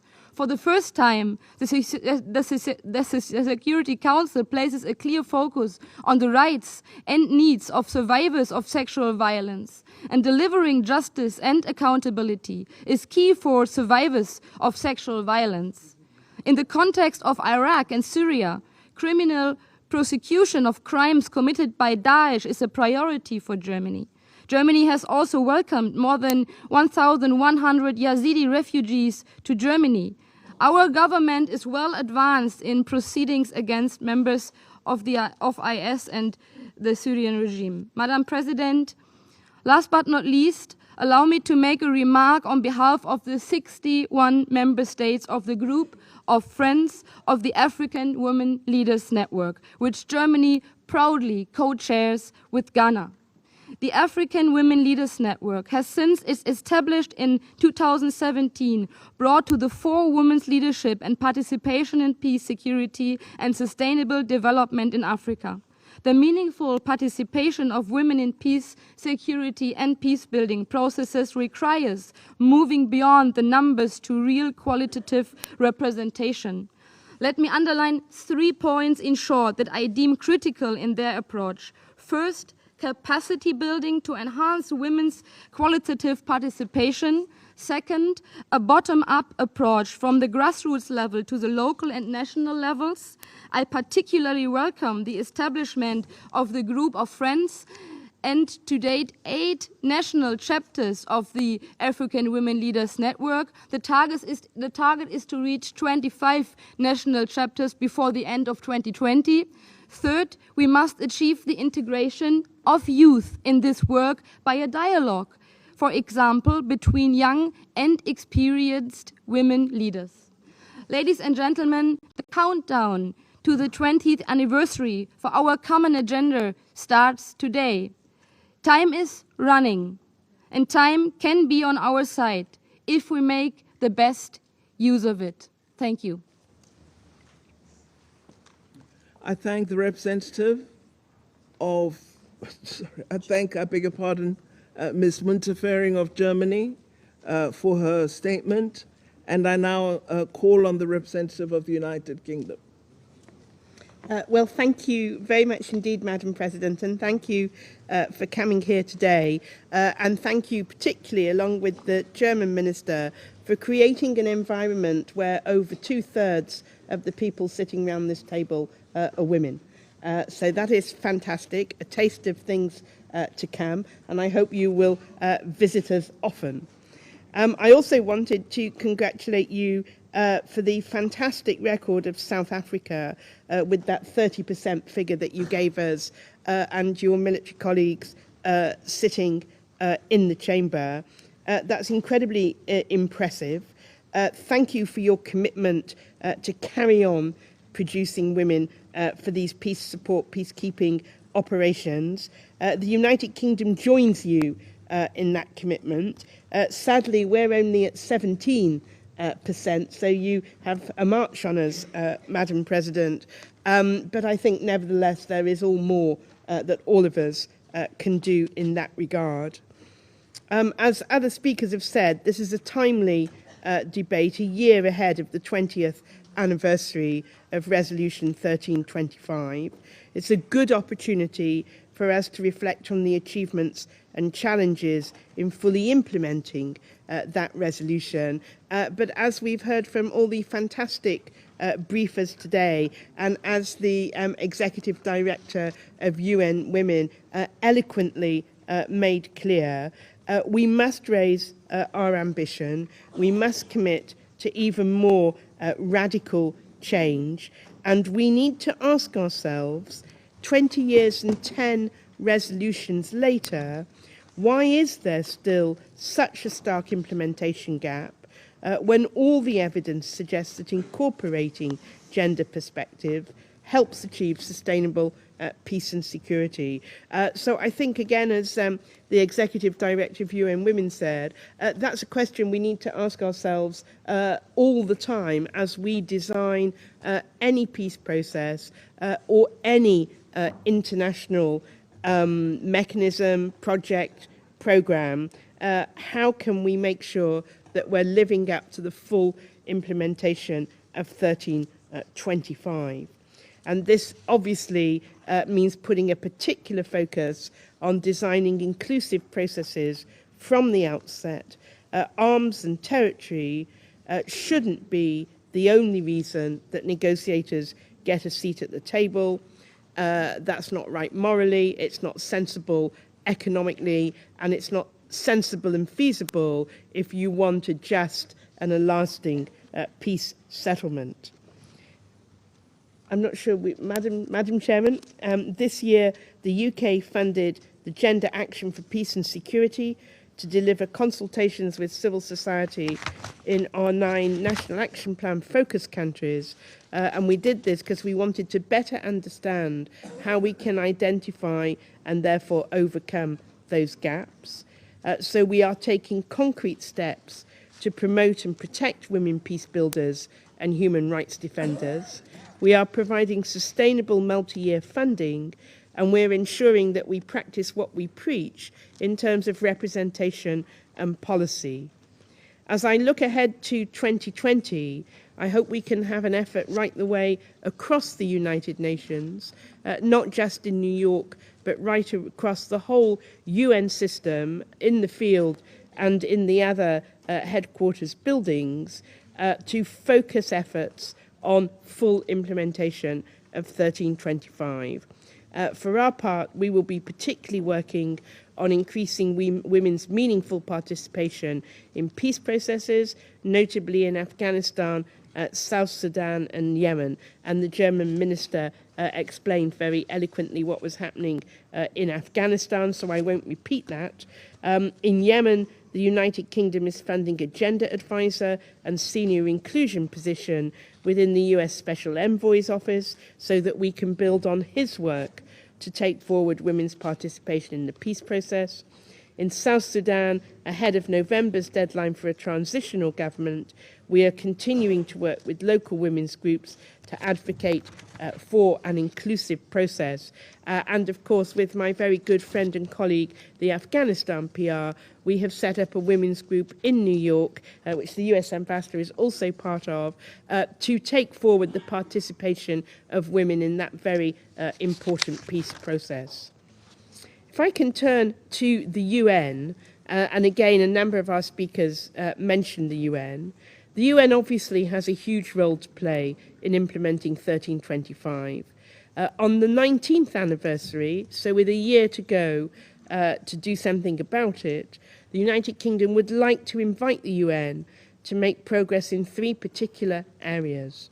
Firstly, to establish a strong formal working relationship with the Global Alliance of Women Mediators. This will ensure women mediators have access to key peace actors and are systematically considered for deployment as negotiators, mediators, and advisors. Secondly, UN processes need to set the gold standard for inclusion, and UN special envoys should be held to account on their commitments to implement 1325. And finally, ensuring UN-led peace processes are closely supported by gender experts to guarantee gender perspectives, and this needs to be integrated throughout the mission.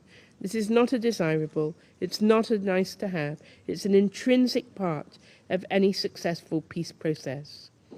In conclusion, Madam President, 2020 is not just about 1325. Next year marks the 25th anniversary of the Beijing Platform, the 70th anniversary of the UN, the 5th anniversary of Youth, Peace and Security, and 10 years until the deadline to reach the Sustainable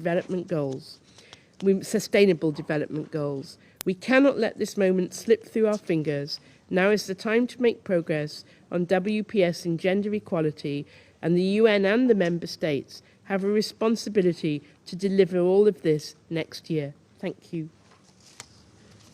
I thank the representative of the United Kingdom for his statement. I now give the floor to the representative of China. 谢谢主席女士。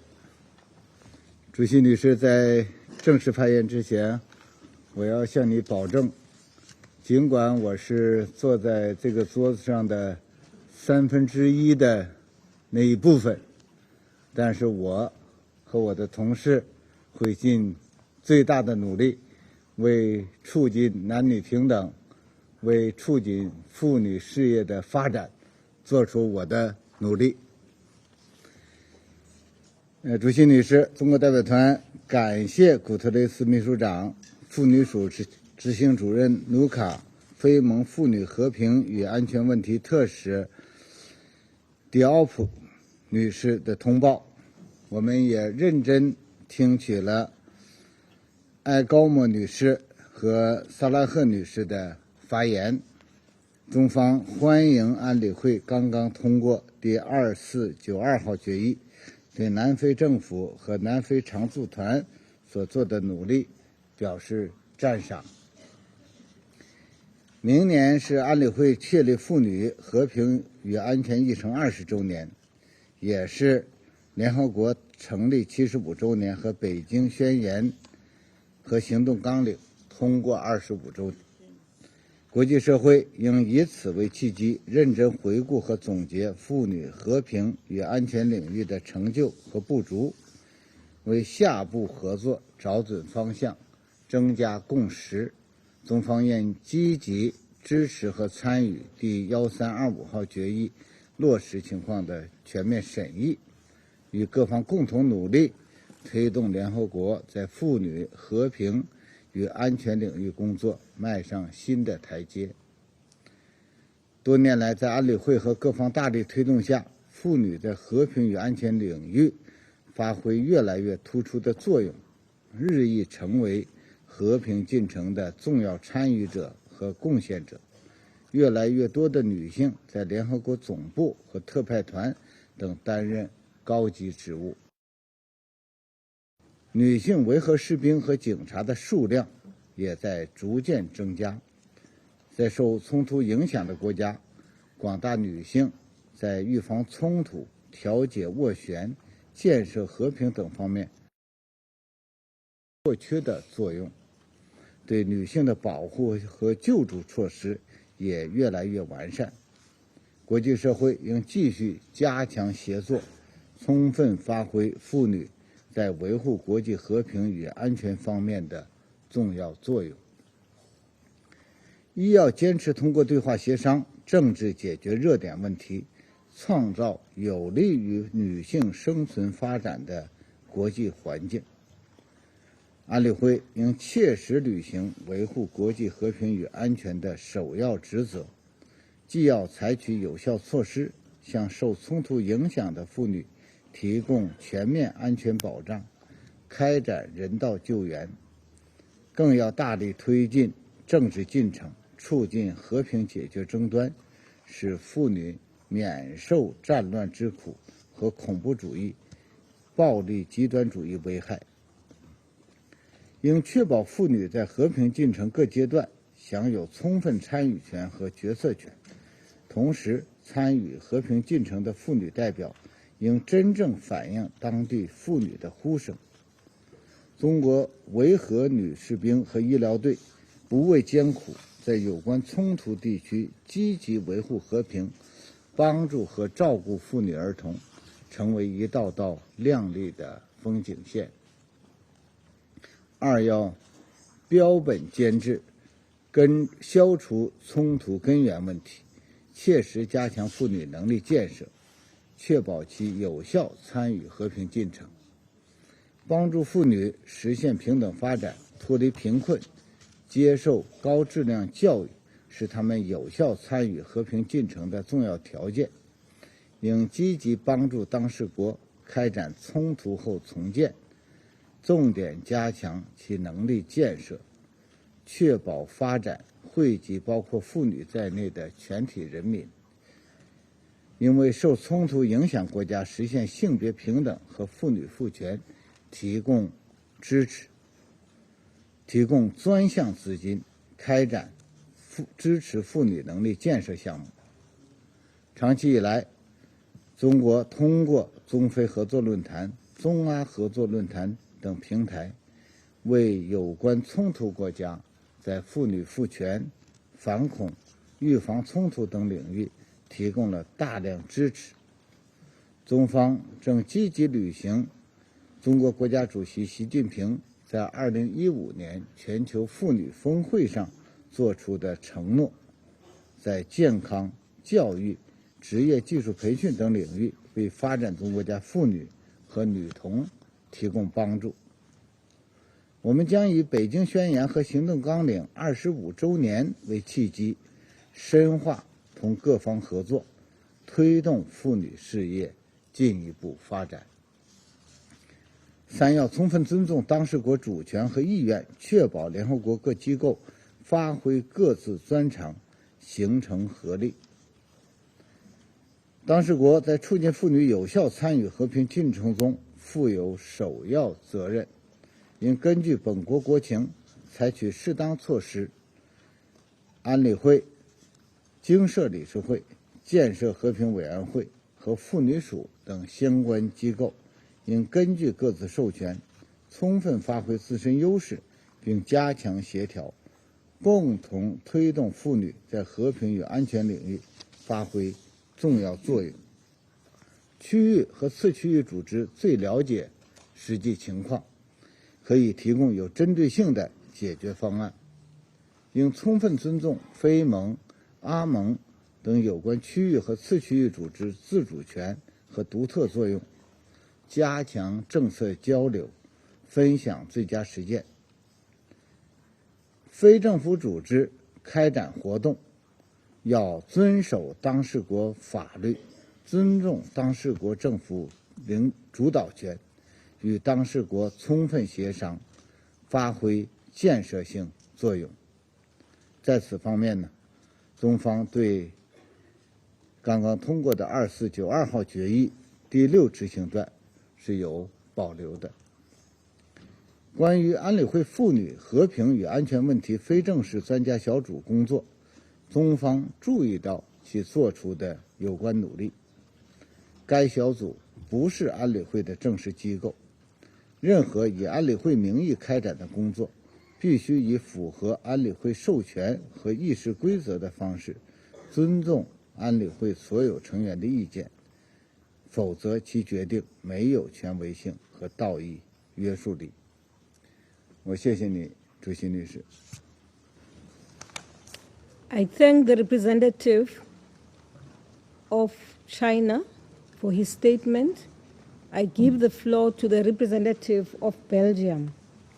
Merci Madame la Présidente. Je voudrais tout d'abord remercier toutes les panélistes pour leur participation et leur contribution à ce débat. L'année prochaine marquera le 20e anniversaire de l'agenda Femmes, Paix et Sécurité que nous avons tous ensemble construit au cours des années. En regardant les résolutions adoptées, nous nous rendons compte de ce que nous avons accompli. Demain, nous célébrerons le 10e anniversaire du mandat de la représentante spéciale du secrétaire général chargée de la question des violences sexuelles commises en période de conflit. Nous avons mis en place des accords de surveillance, d'analyse et de rapport au sein de l'ONU. Nous avons créé le groupe d'experts informels, qui est un outil extraordinaire, qui aide le Conseil de sécurité à intégrer les aspects de l'agenda Femmes, Paix et Sécurité dans les différents mandats des opérations de maintien de la paix. Des conseillers pour les questions touchant les femmes œuvrent pour une approche sensible au genre dans les missions et en contact avec les organisations des Nations Unies sur le terrain. Mais si ce Conseil a produit des textes et a formulé des feuilles de route sur papier, c'est la mise en œuvre sur le terrain qui est le plus important. Pour ne citer qu'un exemple, la représentante spéciale du secrétaire général sur la violence sexuelle en période de conflit a signé des accords formels avec les gouvernements des pays touchés. Ces accords marquent une étape cruciale pour surmonter la culture du silence autour de la violence sexuelle liée au conflit. En République démocratique du Congo, par exemple, ce cadre de coopération a permis plus de 1000 poursuites depuis 2013. Ce sont là de vrais changements sur le terrain pour les femmes qui ont souvent vécu des choses terribles. Madame la Présidente, la promotion de l'égalité des sexes et de l'émancipation politique, sociale et économique des femmes, fondée sur la dignité, le respect et l'autonomisation, demeure un élément indispensable de la mise en œuvre de l'agenda Femmes, Paix et Sécurité. Il y a 2 semaines, la Belgique a eu l'honneur d'initier une déclaration conjointe au sein de la 3e commission à l'occasion du 40e anniversaire de la Convention sur l'élimination de toutes les formes de discrimination à l'égard des femmes, et ceci au nom de 75 pays. Cela montre que le soutien mondial aux droits des femmes est fort. Et bien qu'il importe d'être respectueux des sensibilités culturelles, il est clair pour la Belgique qu'aucune loi, aucune tradition, aucune religion, aucune coutume ou culture ne peut justifier la discrimination à l'égard des femmes et des filles. Madame la Présidente, comme environ 80 autres États, la Belgique met en œuvre un plan d'action national sur les femmes, paix et sécurité. Dans le cas de la Belgique, c'est déjà notre 3e plan. Il comprend de nombreuses actions visant à améliorer la situation et les droits des femmes dans les zones de conflit. C'est également dans l'esprit d'une mise en œuvre concrète de nos engagements sur le terrain que la Belgique apporte notamment son soutien à la formation de médiatrices africaines du réseau FemWise Africa. Madame la Présidente, en avril de cette année, ce Conseil a approuvé la résolution 2467 qui appelle à une approche axée sur les rescapés. Cela impose des mesures politiques ainsi que des efforts financiers. C'est à ce titre que la Belgique a contribué 2 millions d'euros au Fonds fiduciaire volontaire pour les victimes de la traite. C'est à ce titre également que notre pays soutient le Fonds d'affectation spéciale pour les victimes créé par la Cour pénale internationale qui contribue à l'accès à la justice pour les femmes. Et c'est dans ce contexte aussi que la Belgique insiste sur l'importance de la santé et les droits sexuels et reproductifs pour toutes les femmes. Pour les victimes de violences sexuelles, les soins médicaux sont le besoin le plus urgent. En outre, notre pays continuera ses efforts pour faire en sorte que les femmes qui ont besoin de faire le choix difficile de l'avortement aient la possibilité de le faire. Madame la Présidente, nous remercions l'Afrique du Sud pour son engagement en faveur du droit des femmes et soulignons que la lutte pour un monde où les femmes peuvent faire preuve de leadership en faveur de la paix est une lutte qui peut et doit nous unir tous. Je vous remercie. I thank the representative of Belgium for his statement.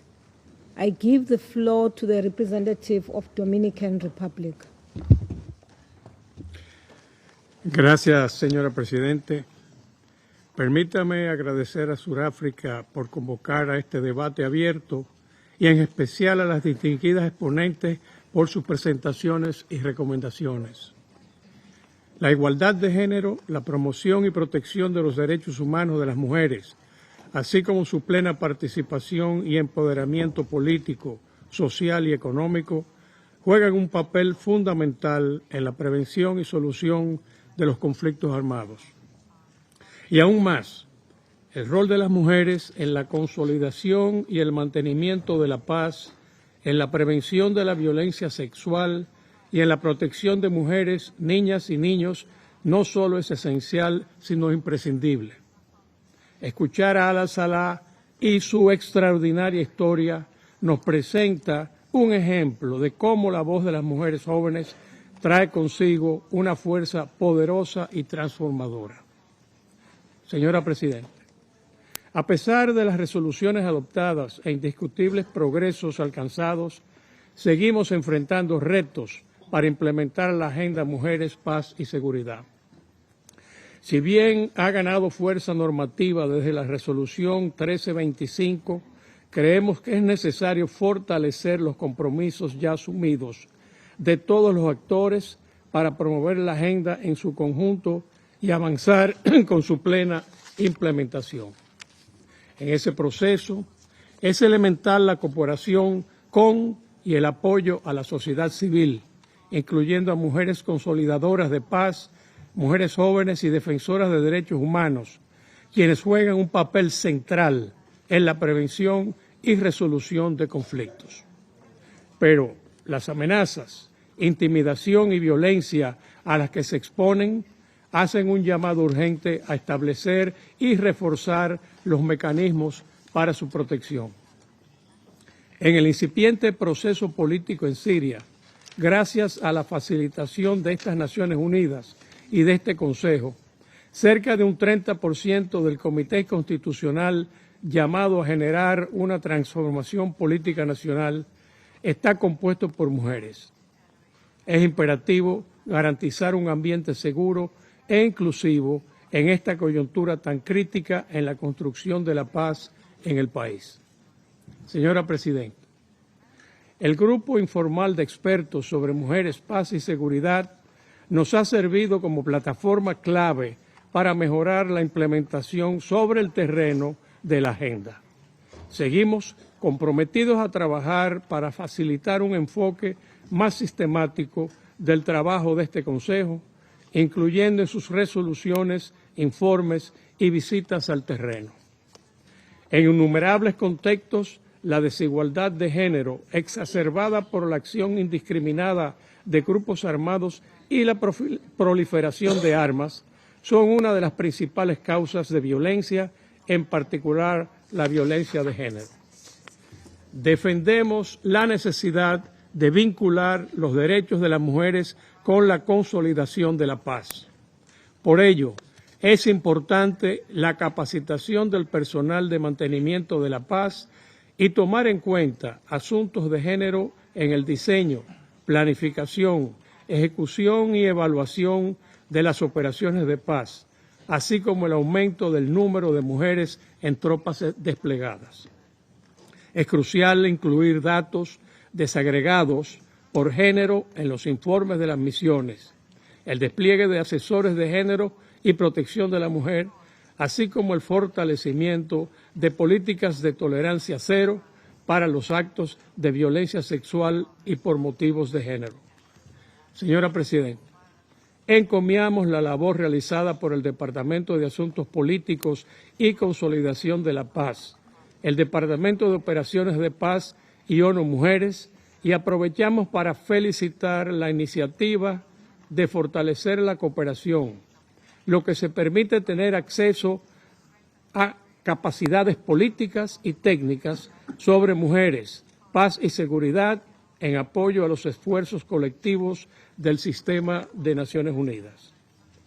Para concluir, reafirmamos que nuestro país, República Dominicana, continuará sus esfuerzos para el avance de las mujeres, paz y seguridad, apostando a que nos encaminará a la paz sostenible y las transformaciones sociales para poner fin a las desigualdades de género que socavan la paz y la seguridad y que alimentan agravios, extremismo y conflictos. Muchas gracias. I thank the representative of the Dominican Republic. I give the floor to the representative of the U.S. Thank you, Madam Chairman. Thank you to the Secretary General for his briefing and report on women, peace, and security. And thank you to each of our special guests for speaking so candidly. We recognize the report's candor and share its sentiment. Thank you as well to the Foreign Minister Pandor for convening us to discuss the Women, Peace, and Security agenda. When it comes to conflict resolution, women are indispensable. The truth was reinforced for me by a gathering of women I met in Malakal, South Sudan, following the Security Council's trip to Juba. These women have endured and are continuing to endure more than most of us can possibly imagine. But what is so difficult for these women is not the terrible secrets they're carrying. It's that they cannot even share the simple truths of what has happened to them, because doing so would put their families in danger. One of the very brave women in Malakal walked over 2 hours just to sit with us and share in confidence in a place of safety. These women, and so many like them, have important matters to express. Are we ensuring that they have a voice? Are we paying attention when they speak? The United States believes the role of women is so essential that in 2017 we signed a standalone Women, Peace, and Security Law, the first and only one of its kind in the world. And in 2019, the President released the U.S. Strategy on Women, Peace, and Security. The strategy outlines how we plan to safeguard women's participation in peace and security matters and advance the Women, Peace, and Security agenda domestically and abroad. Participation begins with having a seat at the table. How are we doing on that front? In the United States, as we speak, we are hosting nearly 80 women leaders to build cross-cultural understanding and advancing the Women, Peace, and Security agenda. And earlier this month, the U.S. hosted a high-level forum on women, peace, and security in the Middle East with dozens of female participants, including women from Syria. These actions align with the aims of the Resolution 1325, including mandatory increases in representation of women at all decision-making levels and the provision for the special needs of women and girls in conflict. But ensuring a seat at the table for women is just the bare minimum. We must also see to it that women are empowered once they have that seat. Allah, that's why we are so proud to have supported your travel to the United States. Briefings like yours strengthen civil society's role in civic life and underscore for us the role that women play in conflict resolution. While we want to empower women abroad, we must also attend to this issue at home. So we are ensuring that our own national security institutions are fully prepared to support women. The United States is enhancing training for our diplomats, development experts, our military personnel, so that our public servants actively promote gender equality.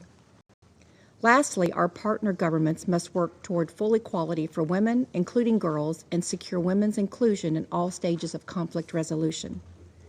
The NGO Working Group on Women, Peace, and Security recently and rightfully called on us to defend the legitimacy of the work of human rights defenders and their role in promoting peace and security.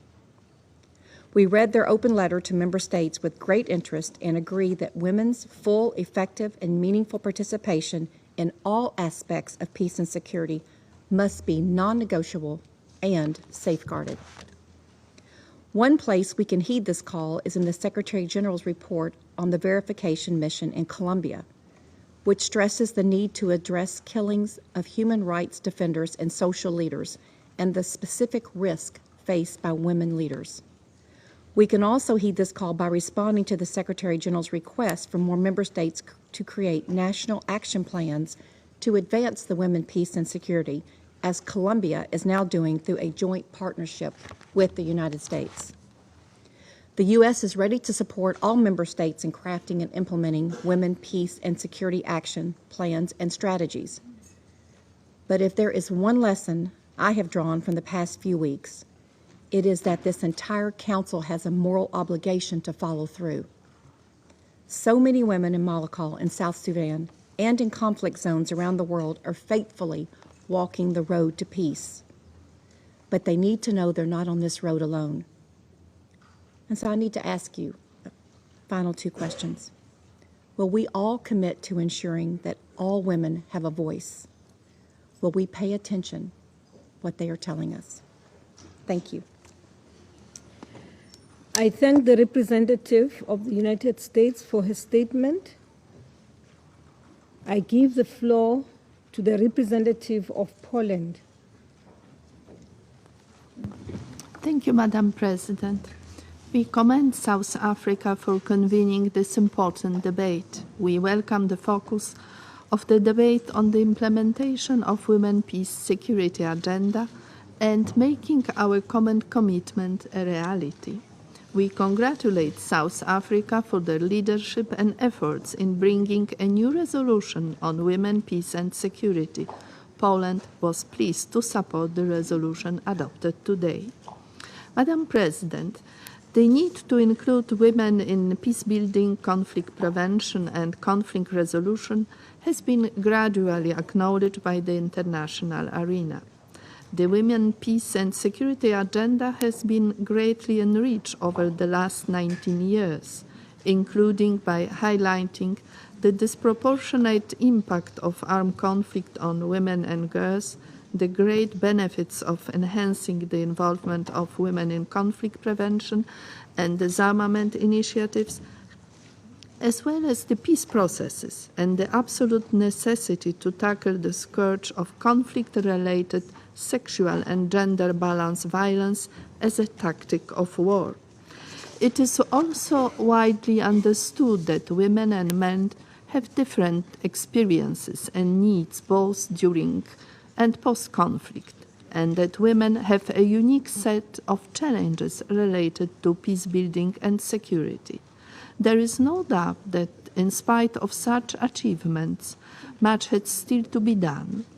There has been a marginal increase in the number of women involved in formal peace talks, and consequently, women's concerns are rarely on the agenda of peace talks. According to UN Women, in UN-supported and tracked peace processes, women's participation in negotiating delegations has not improved in recent years. In 2018, out of 6 active UN-led or co-led processes, women were included in 14 out of 19 delegations. Between 1992 and 2018, women constituted 13% of negotiators, 3% of mediators, and only 4% of signatories in major peace processes tracked. Meaningful, full, and equal participation of women in the political processes regarding peace and security is not only about guaranteeing that women and men will be equally represented, but also about quality of their participation. It is about women's leadership. We need to identify and support policies which strengthen women's voices and women's engagement in decision-making from the initial phase of peacemaking process to the establishment and development of local and national governmental institutions. We are aware that there is a huge number of highly qualified women who are adequately prepared and available for high-level positions, including negotiators and mediators' positions. A major challenge is to realize the decision makers that women's participation is a great added value and is a crucial element needed to bring about change in post-conflict environments. Changing this requires a mind shift by politicians, negotiators, and mediators on how they view the role of women in conflict prevention and peacekeeping. We must not forget that including women in peace efforts, it's not simply a matter of human rights and women empowerment. It is also a security imperative. Evidence showed that security efforts are more successful and sustainable when women contribute to prevention and early warning, peacemaking, peacekeeping, post-conflict resolution, and rebuilding. Women's central roles in many families and communities afford them a unique vantage point to recognize unusual patterns of behavior and signs of impending conflicts, such as arm mobilizations, and weapons coaching. Women are well placed to detect early signs of radicalization because their rights and physical integrity are often the first targets of fundamentalists. Including women at the peace table can also increase the likelihood of reaching an agreement because women are often viewed as honest brokers by negotiating parties.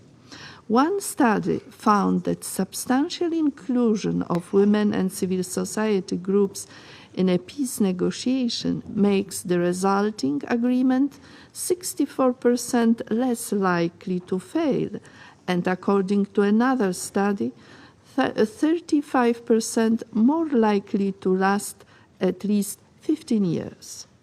Moreover, women being disproportionately affected by sexual and gender-based violence are more likely to advocate for accountability and services for survivors of conflict-related sexual violence. Madam President, as the strong proponent of the Women, Peace, Security agenda, Poland focused on ensuring the meaningful representation of women in operations and missions abroad and strengthening their position by increasing the presence in command and control structures and leadership positions. One of the good examples is our newly deploying contingent in UNIFIL, Lebanon, where Polish company will have 7% of female ratio, and it will be one of the highest in UNIFIL. Undoubtedly, we will exceed to overall mission representation. Madam President, if we are serious about our commitment to a more peaceful, sustainable, and prosperous world, there is simply no alternative to investing in women, giving them a voice in all relevant decision-making processes, and supporting their political and economic empowerment. We need to stop seeing women only as victims of war, rather look at them as leaders for peacemaking and peacekeeping. Finally, we need to reflect not only on what women can do for peace, but even more so on what peace can do for women. Sustainable development and lasting peace is precondition for women and girls to grow, study, work, and use their potential. Thank you. I thank the representative of Poland for his statement. I give the floor to the representative of France. Madame la Présidente, je remercie l'Afrique du Sud pour l'organisation de ce débat et son engagement résolu en faveur de l'égalité entre les femmes et les hommes. Je remercie aussi le secrétaire général et les différentes intervenantes pour leur présentation. Alors que nous commémorerons en 2020 les 20 ans de l'adoption de la résolution 1325, les 25 ans de la conférence de Pékin et les 5 ans de l'agenda 2030, il n'échappe à personne que nous sommes encore très loin d'atteindre les objectifs que nous nous sommes collectivement fixés. Ces anniversaires ne résonneront malheureusement pas comme une victoire, tant les premiers progrès enregistrés ont été remis en question par la succession des crises, dont les femmes sont souvent les premières victimes, mais aussi par une remise en cause inacceptable de leurs droits. Ces commémorations doivent être pour nous tous l'occasion de réfléchir à ce que nous pouvons faire pour donner une traduction concrète à nos engagements. Le cadre normatif est déjà là, il nous reste à l'appliquer. L'examen en 2020 de la structure de consolidation de la paix aux Nations Unies sera une étape importante. Plusieurs mesures importantes ont déjà été prises. Nous saluons les initiatives d'ONU Femmes, moteur de changement au sein des Nations Unies et à qui nous renouvelons tout notre soutien. La stratégie de parité du secrétaire général est également essentielle et nous devons tous nous mobiliser pour qu'elle soit intégralement mise en œuvre. Les plans d'action adopté par la Commission de consolidation de la paix, le département des opérations de maintien de la paix et le département des affaires politiques et de la consolidation de la paix, doivent permettre une participation accrue des femmes aux opérations de paix et au processus de négociation. Les violences sexuelles continuent en 2019 à être utilisées comme une arme de guerre. C'est intolérable et cela ne doit plus être toléré. Comme le secrétaire général l'indique dans son rapport, les violences sexuelles sont particulièrement utilisées à l'encontre des femmes qui s'engagent pour la paix et la défense des droits de l'homme. Ce Conseil doit donc réagir plus vigoureusement contre ce fléau. Je tiens à saluer ici l'adoption du plan d'action des forces armées sud-soudanaises en matière de lutte contre la violence sexuelle liée au conflit. Je salue également les décisions prises par la force conjointe du G5 Sahel en la matière. Ce sont de premiers pas encourageants qui soulignent notamment comment ce Conseil peut orienter efficacement la lutte contre les violences sexuelles en temps de conflit. Mais ce ne sont que de premiers pas et d'autres exemples doivent suivre doivent être suivis par tous. La résolution 1325 a lancé un mouvement qu'il importe désormais d'accélérer. Nous devons rebâtir le consensus fragilisé cette année autour de la nécessité d'agir concrètement pour améliorer la participation des femmes au processus de paix et améliorer leur protection contre les violences sexuelles. À ce sujet, les auteurs de violences sexuelles ne doivent plus bénéficier de l'impunité et ils doivent être tous traduits en justice. La résolution que nous venons d'adopter doit donc être l'occasion de consolider les acquis et d'aller beaucoup plus loin ensemble. On le sait, en matière de droits des femmes, quand on arrête d'avancer, on recule, on ne fait jamais de surplace. Madame la Présidente, la France a fait de la mise en œuvre des résolutions Femmes, Paix et Sécurité un axe fort de son action. Nous avons appuyé les initiatives visant à apporter un soutien médical, psychologique et social aux survivantes de violences sexuelles, comme par exemple avec les initiatives de Nadia Mourad et du docteur Mukwege visant à mettre en place un fonds de soutien aux survivantes de violences sexuelles. Nous continuerons par ailleurs à soutenir l'hôpital de Panzi et la fourniture d'une gamme complète de soins de santé, notamment soins de santé sexuelle et reproductive pour les victimes. Je rappelle enfin que la France accueillera en juillet 2020 à Paris, en partenariat avec le Mexique et ONU Femmes, le forum Génération Égalité, destiné à donner un nouvel élan aux droits des femmes et à l'égalité entre les femmes et les hommes. L'autonomie politique et économique des femmes, qui passe notamment par le droit des femmes à disposer librement de leur corps, sera au cœur de ce forum. Je vous remercie. I thank the representative of France for his statement. I give the floor to the representative of Kuwait. شكرا السيدة الرئيس. أود بداية أن أتقدم بالشكر لكم ولوفدكم الكريم على عقد هذه المناقشة المفتوحة الهامة. كما أتقدم بالشكر لمقدمي الإحاطات على مداخلاتهم القيمة وجهودهم الدؤوبة من أجل تحقيق التنفيذ الفعال للخطة المتعلقة بالمرأة والسلم والأمن في منظومة الأمم المتحدة وفي الميدان.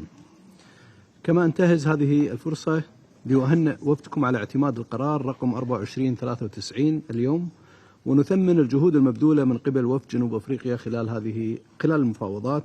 كما نؤكد على أهمية الحفاظ على وحدة المجلس في التعامل مع قضايا المرأة والسلم والأمن، وبما يعكس إيماننا المشترك بأهمية تنفيذ هذه الخطة وأولوياتنا المشتركة في تمكين المرأة للمشاركة بشكل فعال في تحقيق السلم والأمن في شتى بقاع العالم. وفي هذا الصدد أود تسليط الضوء على عدة مسائل أساسية. أولا، تعزيز الإنجازات ومواجهة التحديات استعدادا للاحتفال بمرور 20 عاما على اعتماد القرار 1325. ثانيا، ضرورة تمكين المرأة وتحقيق المساواة بين الجنسين لإنهاء النزاعات وصولا إلى سلم وأمن مستدام. ثالثا، دور الدول الأعضاء وبالتعاون الوثيق مع الأمم المتحدة في تحقيق التنفيذ الفعال للخطة المتعلقة بالمرأة والسلم والأمن. إن المجتمع الدولي ممثلا بمجلس الأمن قد وضع عبر السنوات التسعة عشر الماضية وبداية من القرار 1325 مع إطار معاييري متين لتمكين المرأة من التمتع بحقها الأصيل بأن تكون شريكة في تحقيق السلام. ونرحب بالإنجازات المحرزة في هذا الإطار، حيث تضمنت نسبة 72% من قرارات مجلس الأمن في عام 2018 إشارات صريحة إلى قضايا المرأة والسلم والأمن.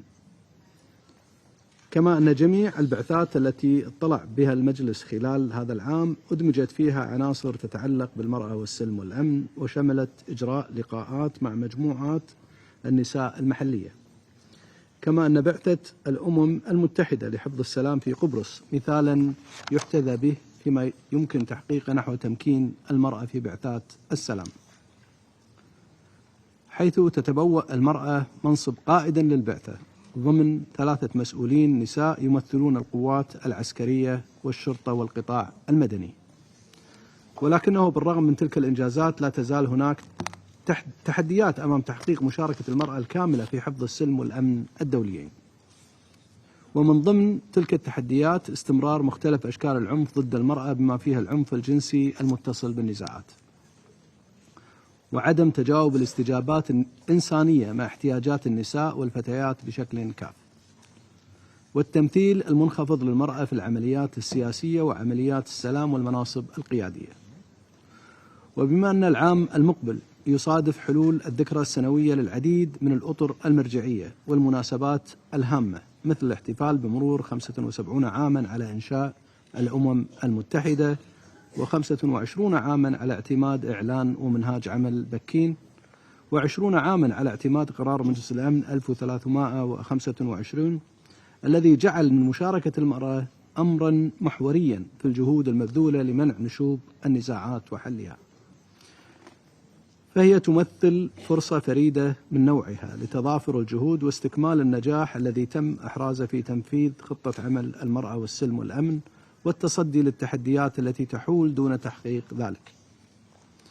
لعل أكبر عقبة تعرقل جهود المجتمع الدولي في تنفيذ خطة عمل المرأة والسلم والأمن في سبيل تحقيق السلام المستدام هو حرمان المرأة من حقوقها الأساسية، وغياب المساواة في المجتمعات قبل النزاع وبعد النزاع وخلال النزاع. فبدون شك انعدام المساواة بين الجنسين والعنف ضد النساء والفتيات يزيد من احتمالية نشوب النزاعات. من المؤسف وغير المقبول أن المرأة والفتاة تتأثر بشكل غير متناسب من النزاع وتتعرض لانتهاكات لأبسط حقوقها فقط لكونها امرأة، ثم يتضاعف هذا الظلم خلال عمليات السلام عندما يتم إقصاء المرأة وتهميش دورها في صنع السلام وبناء السلام واستدامته، وحرمانها من المشاركة الحقيقية في مفاوضات واتفاقات السلام.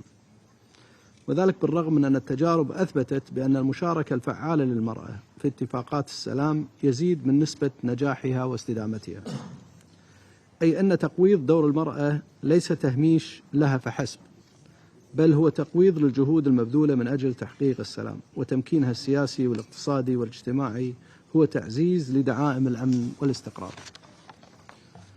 السيدة الرئيس، نرحب بمبادرة الدول الأعضاء بالإعلان عن التزاماتها الوطنية في إطار تنفيذ الخطة المتعلقة بالمرأة والسلم والأمن في الفترة التي تسبق الذكرى السنوية 20. ونؤكد بأن المسؤولية الأولى تقع على عاتق الدول الأعضاء في احترام حقوق الإنسان والقضاء على جميع أشكال العنف ضد المرأة ودعمها في المشاركة على قدم المساواة في كافة المراحل المتعلقة بتحقيق السلام. كما نرحب بالشراكة مع الأمم المتحدة في هذا الإطار لبناء القدرات لدى الدول الأعضاء في تنفيذ الخطة المتعلقة بالمرأة والسلم والأمن بما يتناسب مع أهدافهم وخصائصهم الوطنية.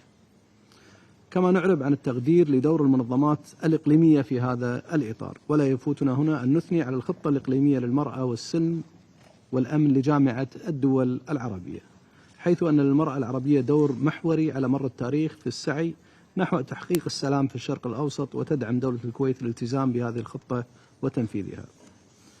ختاما، أن تمكين المرأة وتعزيز دورها وضمان مشاركتها الفعالة في كل ما من شأنه تدعيم أواصر السلم والأمن والتنمية والاستقرار سيساهم بلا شك في تحقيق مقاصد ومبادئ الميثاق في إنقاذ الأجيال القادمة من ويلات الحروب. وشكرا السيدة الرئيس. I thank the representative of Kuwait for his statement. I give the floor to the representative of Indonesia. Thank you very much, Madam President, Excellencies, distinguished colleagues. First of all, to thank South Africa for bringing the Council attention to the implementation of this agenda that is always dear to Indonesia, which is women, peace, and security. I would also like to thank the Secretary General as well as the other briefers that have come quite far to brief us, among others, Madam Diop, Madam Salah, as well as Ms. Como. I think they have provided us with ample additional information on this particular issue. For us, Indonesia aligns its position with a statement made by Philippines, which will be delivered later on behalf of ASEAN. Indonesia's foreign policy provides special attention to the issue of women. This has been clearly restated once again in the policy speech yesterday by Minister Retno Marsudi, the first female foreign minister of Indonesia, who just been re-elected last week. It has been a priority for us. Will continue to be a priority in the future. As we are talking about data in this August chamber, I should also like to point out very important data that in the last 15 years, more than 50% of newly recruited diplomats in Indonesia are female. That will make a male ambassador like me extinct in the near future. But the good news is that we will have more women diplomats as mediator, as peacekeepers, as person that will continue this quest on this women, peace, and security agenda in the future. And I'm proud to say that as we approach the 20th anniversary of Resolution 1325, then we should ask ourselves, all of us here, what have we achieved in this particular agenda? Are we moving forward? How far have we implemented the resolution that we proudly committed to? And noting the latest Secretary General report on WPS, we commend the inclusion of women's empowerment and gender equality in most agreement of peace processes. However, like hearing from all the briefers also, implementation has proven challenging. Much still needs to be done. And against this backdrop, allow me to highlight 3 pertinent points. First, we need to reaffirm our commitments to accelerate progress on the WPS agenda. It is a strong basis to put our words into action. In many cases, the quota of women's representation has only been implemented in early stages without maintaining commitment to keep it up. In fact, women are not only part of the solution, but also has been influential in serving as a source of inspiration and facilitator of peace and security. We have experienced this in Indonesia. We will continue to pursue this agenda. We feel and we believe that women can make positive influence to their communities. Therefore, we are committed to strengthening the role of women in mitigating social conflict and countering violent extremism. But commitment is not enough without detailed implementation, legal framework, and on-the-ground action. We support the need for a national action plan in this regard. Second, we need to optimize available resources and networks toward the whole of UN approach, particularly in the current dynamic landscape. In this context, we fully support the initiative of a global alliance of regional women mediator network launched last month here in the UN. We believe this alliance would bring a great impact to enhance women's participation at all levels in the peace process. Indonesia itself has taken the initiative to host a regional training on WPS for ASEAN Women Mediator in April 2019 to strengthen their capacities in peace negotiation, and will continue to support initiative in this regard. Indonesia also started the establishment of an ASEAN Women for Peace Registry, or AWPR, which is a regional pool of experts to mainstream the role of women in our regional peace agenda. The third point, we need to advance the role of women as agents of peace. When women participate in peace process, the resulting agreement is 35% more likely to last at least 15 years. Thus, it makes sense if we want to resolve conflict, women must be involved. Indonesia is an enthusiastic supporter of women peacekeepers. They can win the hearts and minds of local communities. Civilians also find greater comfort in them when they seek protection against sexual violence. In our case, Indonesia has deployed more than 128 women peacekeepers out of nearly 3,000 Indonesian troops. And I'm proud to say that when we had the visit to Juba, I met with several of our Indonesian police women peacekeepers, which have been serving in South Sudan. We will continue to contribute more, including at present we have several hundreds of women peacekeepers are in training in our training peace camp in Sentul, West Java. And as the president from South Africa mentioned also, I would also like to pay tribute to all the women peacekeepers, including the South African women peacekeepers in this chamber. They have done an honor to us all here in the United Nations, and we will continue to support their work. Madam President, Excellencies, I congratulate once again all of us for successfully adopting Resolution 2493 just recently. But what is more important is indeed timely to implement the commitment which we have supported with available resources, network, and personnel on the ground. We should ensure that what is stated in Resolution 2493 will be fully implemented faithfully, particularly our joint commitment to promote the full, equal, I would like to stress the full, equal, and meaningful participation of women in all stages of the peace processes. I would like to quote what my foreign ministers, Madam Retno, has always said in various occasions and always reminded me. Her quotation is as follows: "Investing in women equals to investing in peace," unquote. It's time for us all to invest, and invest dearly, seriously, and generously. Thank you, Madam President. I thank the representative of Indonesia for his statement. I give the floor to the representative of Cote d'Ivoire. Merci, Madame la Présidente. Madame la Présidente, ma délégation salue la participation à ce débat de leurs Excellences, Madame Naleni Pandor, ministre des Relations internationales et de la coopération d'Afrique du Sud, et Madame Michelle Jasmin Muntefering, ministre d'État au ministère fédéral des Affaires étrangères d'Allemagne.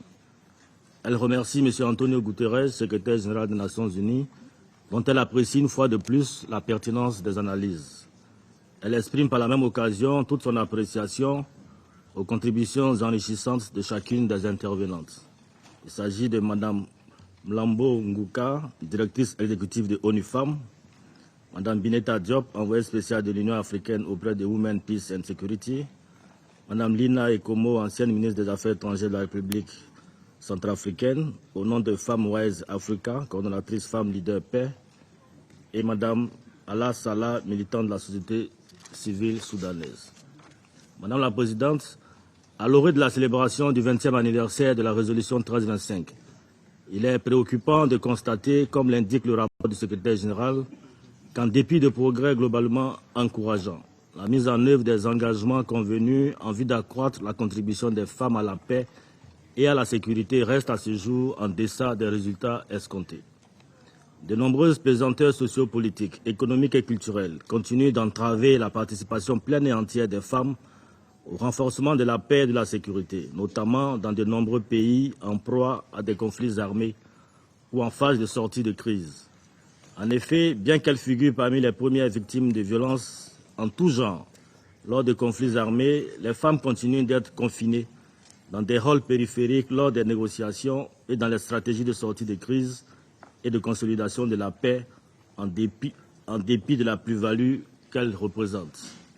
Au regard des acquis des 20 dernières années et des défis à surmonter, ma délégation est d'avis que les efforts d'inclusion des femmes dans les mécanismes de renforcement de la paix et de la sécurité doivent être poursuivis. Dans cette perspective, il est primordial de leur ouvrir davantage les espaces politiques, aussi bien en temps de paix que de conflit, et de veiller à leur autonomisation pour en faire des acteurs du développement économique et social.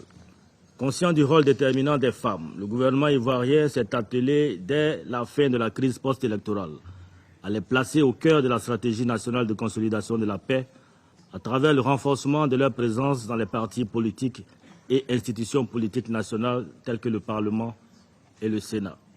Le Parlement ivoirien a ainsi adopté le 16 juillet 2019 une loi sur la représentativité des femmes dans les assemblées élues. Bien avant le 6 mars 2019, le Parlement a décidé d'accorder une subvention aux partis politiques dans lesquels le taux de représentativité des femmes dans les organes élus, conseil municipal, conseil régional, etc., atteindrait 30%.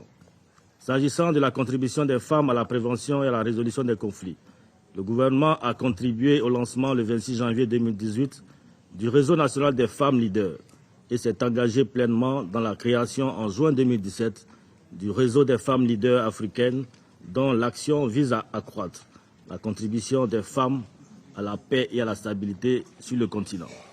Par ailleurs, la Côte d'Ivoire soutient la contribution des femmes aux opérations de maintien de la paix par la présence remarquable de composantes féminines au sein des contingents ivoiriens en RDC, au Mali et en République centrafricaine.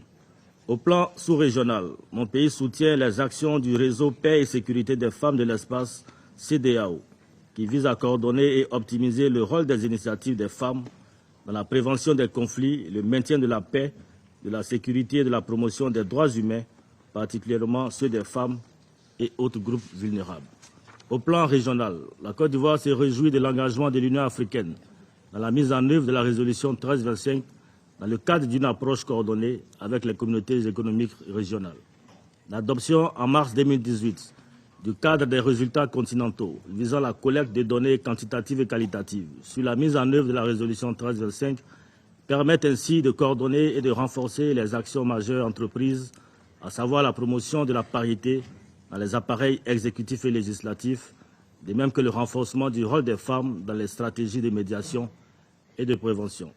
Madame la Présidente, une meilleure implication des femmes nécessite en amont la mise à disposition d'une offre adéquate en matière d'éducation, de santé et d'autonomisation pour les femmes et les jeunes filles. Cela permettra de renforcer leur posture sociale et par conséquent leur participation plus active à l'ensemble des dispositifs sociopolitiques de prévention des conflits et de consolidation de la paix. C'est à la lumière de cet impératif que la Côte d'Ivoire, unique pays à avoir été retiré à ce jour de la liste annexée du rapport du secrétaire général sur les violences sexuelles, en lien avec les conflits armés, accorde une importance particulière à l'autonomisation des femmes. Cet engagement des autorités ivoiriennes s'est matérialisé, entre autres, par la création d'un secrétariat d'État dédié à l'autonomisation des femmes et par l'octroi de fonds destinés au financement des micro-projets en faveur des femmes. À titre d'illustration, le programme social adopté par le gouvernement ivoirien depuis janvier 2019 est doté d'un fonds de 727,5 milliards de francs CFA, soit environ 1,455 milliards de dollars américains, place l'autonomisation des femmes au cœur de ses priorités et vient renforcer les actions déjà menées par le Fonds d'appui aux femmes de Côte d'Ivoire, FAFSI, qui, à ce jour, a permis à 170 000 femmes de sortir de la précarité grâce au financement de leurs projets. Madame la Présidente, pour conclure, ma délégation exhorte tous les acteurs concernés à prendre toutes les mesures nécessaires pour la mise en œuvre de la résolution 1325 et des résolutions 1889, 2122, 2242 subséquentes, qui consacrent l'exigence fondamentale du rôle des femmes dans la prévention des conflits et la restauration de la paix et de la stabilité durable. Je vous remercie. I thank the representative of Cote d'Ivoire for his statement. I give the floor to the representative of Peru. Gracias, señora presidenta. Agradecemos a Sudáfrica por la convocatoria de esta sesión y apreciamos las importantes y detalladas presentaciones que nos han inspirado esta mañana. El Perú se encuentra firmemente comprometido con la agenda de mujeres, paz y seguridad, pues está convencido que el liderazgo y la participación activa de las mujeres como agentes de paz en todas las fases del conflicto tiene un impacto crucial. Las estadísticas confirman de manera consistente las ventajas que su presencia genera en el terreno, particularmente en la interacción con las sociedades de acogida y en la aplicación efectiva de medios pacíficos de solución de controversias. Es por ello que desde el año 2000 se ha producido un proceso de reflexión con miras de establecer una agenda progresiva y generar buenas prácticas en la materia, desde la histórica Resolución 1325 hasta la que hoy acabamos de adoptar por consenso. Felicitamos y destacamos por ello el esfuerzo de la delegación sudafricana para contribuir hacia la implementación de los compromisos internacionales vinculados a esta agenda. No obstante, consideramos que aún existen barreras y desafíos por afrontar en torno a la implementación de la Agenda Mujeres, Paz y Seguridad. A ese respecto, quisiéramos resaltar 5 puntos en los cuales consideramos necesario que este Consejo actúe de manera sostenida. En primer lugar, debe continuar impulsando una mayor participación y empoderamiento de las mujeres en los procesos de paz y reconciliación nacional, a través de sus mandatos, al tiempo de monitorear su pleno cumplimiento.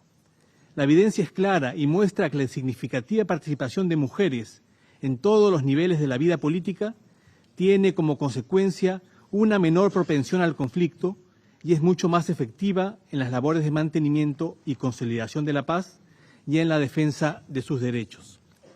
En segundo lugar, es fundamental prestar debida atención a las causas raigales de los conflictos asociadas a la inequidad y violencia de género. En tanto, facilitará el abordaje integral de las situaciones de conflicto. De igual manera, es importante tomar en consideración los impactos diferenciados en la protección de las mujeres y las niñas. En tercer lugar, y en relación a las recomendaciones del último informe del Secretario General, se deben redoblar los esfuerzos por integrar en las misiones políticas y de mantenimiento de la paz especialistas en cuestiones de género, a fin de aplicar esta perspectiva en todos los niveles de análisis, planificación e implementación de las políticas establecidas, incluyendo el empoderamiento económico. Estamos convencidos de las ventajas que implica el aumento de la participación de mujeres como cascos azules en las operaciones de paz y estamos comprometidos con esa causa. En cuarto lugar, es relevante destacar y promover una activa colaboración entre las misiones y las asociaciones y organizaciones de la sociedad civil, conformadas por mujeres. Ello implica también aumentar la participación de ponentes mujeres de la sociedad civil en nuestras sesiones, así como analizar en detalle la información que provenga desde el terreno en casos que formen parte de la agenda del Consejo. En quinto lugar, debemos alentar el uso efectivo de la información y de las recomendaciones provenientes del Grupo Oficioso de Expertos de Mujeres, Paz y Seguridad de este Consejo, lo que permitirá adoptar un mejor monitoreo y coordinación de las actividades de implementación en línea con la Resolución 2242. El Perú se siente honrado por haber asumido la responsabilidad de copresidir esta instancia desde el año 2018, habiendo compartido esta responsabilidad con Suecia y con Alemania en el presente año. Concluyo, señora Presidenta, reafirmando la convicción del Estado peruano de que en la escena actual no existe un instrumento más eficaz para la promoción de la paz y la seguridad internacional que el empoderamiento de las mujeres, lo que implica reconocer su liderazgo, promover su plena participación en los procesos de paz y garantizar que los compromisos asumidos se vean materializados en el terreno. Muchas gracias, señora Presidenta. I thank the representative of Peru for his statement. I give the floor to the representative of Equatorial Guinea. Muchas gracias, señora Presidenta. Ante todo, quisiera saludar a Su Excelencia Naledi Pandor, Ministra de Asuntos Exteriores y Cooperación de la República de Sudáfrica, y de Su Excelencia Michelle Monteferin, Ministra de Estado del Ministerio Federal de Asuntos Exteriores de Alemania, ambas por honrarnos con su presencia en este importante debate.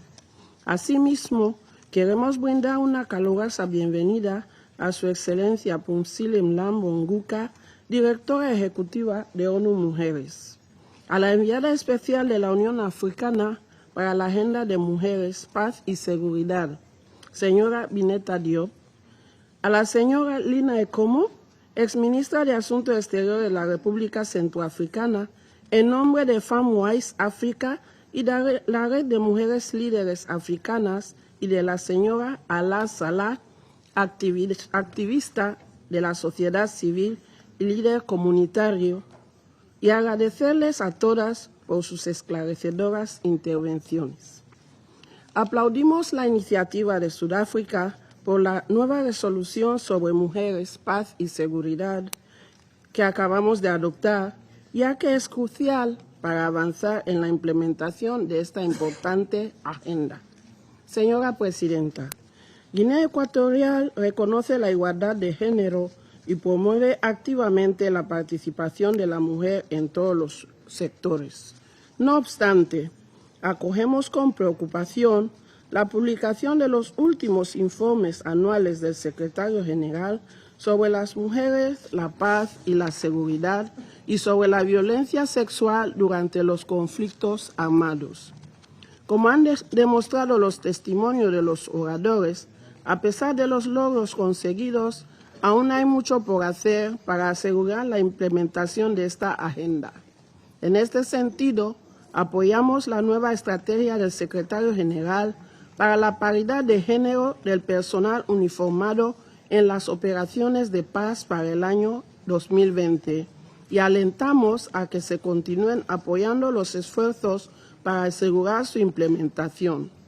Como hemos reconocido en esta Cámara en varias ocasiones, todos estamos de acuerdo con esta iniciativa para mejorar la calidad y el alcance del trabajo del Consejo de Seguridad en situaciones donde existen conflictos armados. Señora Presidenta, bajo la presidencia de Guinea Ecuatorial en el mes de febrero, este Consejo aprobó por unanimidad la resolución 2457 sobre silenciar las armas en África para el año 2020. El espíritu de esta resolución se refleja ampliamente en este propósito de la paridad de género, en los objetivos de la resolución que acabamos de adoptar y también en la resolución 2467 adoptada en el mes de abril bajo la presidencia de Alemania, destinada a avanzar en la prevención y eliminación de la violencia sexual relacionada con los conflictos. Desde esta perspectiva, reiteramos la necesidad de fortalecer las directrices de capacitación relevantes proporcionadas antes de las operaciones de mantenimiento de la paz y durante su despliegue, para asegurar la efectividad de las misiones de mantenimiento de la paz y la protección de los civiles, especialmente los más vulnerables de cualquier abuso, así como de las consecuencias del abuso. En este sentido, reconocemos el impacto que los conflictos armados tienen en las personas más vulnerables, en muchas ocasiones las mujeres y las niñas, quienes a pesar de ser a menudo las víctimas de actos abominables, nos demuestran repetidamente su capacidad para contribuir a todos los niveles a los esfuerzos de paz y seguridad, consolidación de la paz y la prevención. Por ello, reconocemos los esfuerzos de las Naciones Unidas en dar visibilidad y apoyo a estos cruciales colectivos y la relación directa entre la igualdad de género, la resiliencia y la prevención de conflictos. En este sentido, destacamos las visitas del alto nivel lideradas por la excelentísima señora Amina Mohamed, secretaria general adjunta de las Naciones Unidas a Afganistán y conjuntamente con la Unión Africana a Sudán del Sur, el Sahel, la República Democrática del Congo, Níger, Chad y de la visita de este año en el mes de abril a Camerún. Estas visitas han servido para reconocer el trabajo de los estados contra la impunidad y en asegurar la rendición de cuentas y la igualdad de género, siempre respetando la soberanía de los países. Señora Presidenta, en este Consejo hemos reconocido los vínculos entre la desigualdad y la discriminación de género y la violencia sexual en los conflictos, con los extremismos violentos y el terrorismo. Entendemos que la equidad que se necesita para atajar las causas raigales de los conflictos y su creciente complejidad va más allá de la igualdad de género. También se refiere y es un reflejo de la necesidad de asegurar la equidad entre los estados y el derecho de todos los estados al desarrollo sostenible. Por este motivo, quisiera reconocer el compromiso y dedicación con la transversalización de esta agenda del Grupo Informal de Expertos sobre Mujeres, Paz y Seguridad y de la Oficina de la Representante Especial del Secretario General sobre Violencia Sexual en los Conflictos. Al mismo tiempo, alentamos sus iniciativas estratégicas dentro del Acuerdo Marco de Cooperación con la Comisión de la Unión Africana concerniente a la prevención y la respuesta a la violencia sexual en los conflictos en África. Iniciativas que son reforzadas por el apoyo de ONU Mujeres, la Red de Mujeres Líderes Africanas y FAMWISE. Al ser África el continente donde se concentran el mayor número de misiones de mantenimiento de la paz, para asegurar la implementación de las resoluciones del Consejo de Seguridad, y en especial las relacionadas con esta importante agenda de mujeres, paz y seguridad, es necesaria la cooperación de la comunidad internacional, en especial a través de la adopción de la resolución sobre financiamiento de las operaciones de mantenimiento de la paz en África, que está pendiente en este Consejo y que la República de Guinea Ecuatorial espera que sea adoptada antes de finales de este año. La cooperación reforzada entre el Consejo de Seguridad y la Arquitectura para la Paz y Seguridad de la Unión Africana, que también refuerza las iniciativas subregionales en la implementación de las resoluciones de este Consejo para avanzar la agenda de mujeres, paz y seguridad, entre otras, es un ejemplo del tipo de alianzas que habría que continuar apoyando de forma más predecible. Señora Presidenta, quisiera aprovechar esta ocasión en la que la membresía de Guinea Ecuatorial en este Consejo está llegando a su término, en agradecer a los miembros del Consejo por su liderazgo y compromiso para la implementación de la Agenda de Mujeres, Paz y Seguridad. En el año 2020 celebraremos el 20 aniversario de la Resolución 1325, el 10º aniversario de la ONU Mujeres, el 25 aniversario de la Declaración y Plataforma de Acción de Beijing y el 75 aniversario desde la creación de las Naciones Unidas. En este sentido, les animamos a seguir trabajando juntos para transversalizar plenamente el papel de las mujeres en la resolución de conflictos, el mantenimiento y la consolidación de la paz y el desarrollo sostenible. Muchas gracias. I thank the representative of Equatorial Guinea for her statement. I give the floor to the representative of Russian Federation. Спасибо, госпожа председатель. Хотели бы прежде всего выразить признательность за организацию сегодняшнего заседания. Мы благодарны генеральному секретарю ООН Антонио Гутеррешу за представленные оценки хода выполнения повестки дня «Женщина, мир и безопасность». Мы с интересом заслушали выступление заместителя генсекретаря и полдиректора структуры ООН «Женщины» госпожи Фумзели Млама Нгуки о вкладе секретариата в повышение роли женщин в предотвращении и урегулировании вооруженных конфликтов и сохраняющихся трудностях на этом направлении, а также приглашенных докладчиков об их работе на местах. Сегодняшняя дискуссия подтверждает актуальность резолюции Совета Безопасности 1325, которая была принята почти 2 десятка лет назад. Важнейшей задачей Совета Безопасности в контексте выполнения этого документа является повышение роли и вклада женщин в мирные процессы и их ограждение от насилия, которому они продолжают подвергаться в ситуациях вооруженного конфликта. Главным образом, женщины становятся жертвами сексуального насилия, которое нередко является элементом тактики войны. Вызывает также возмущение случаи использования женщин в качестве живого товара для сбора средств на террористическую и преступную деятельность.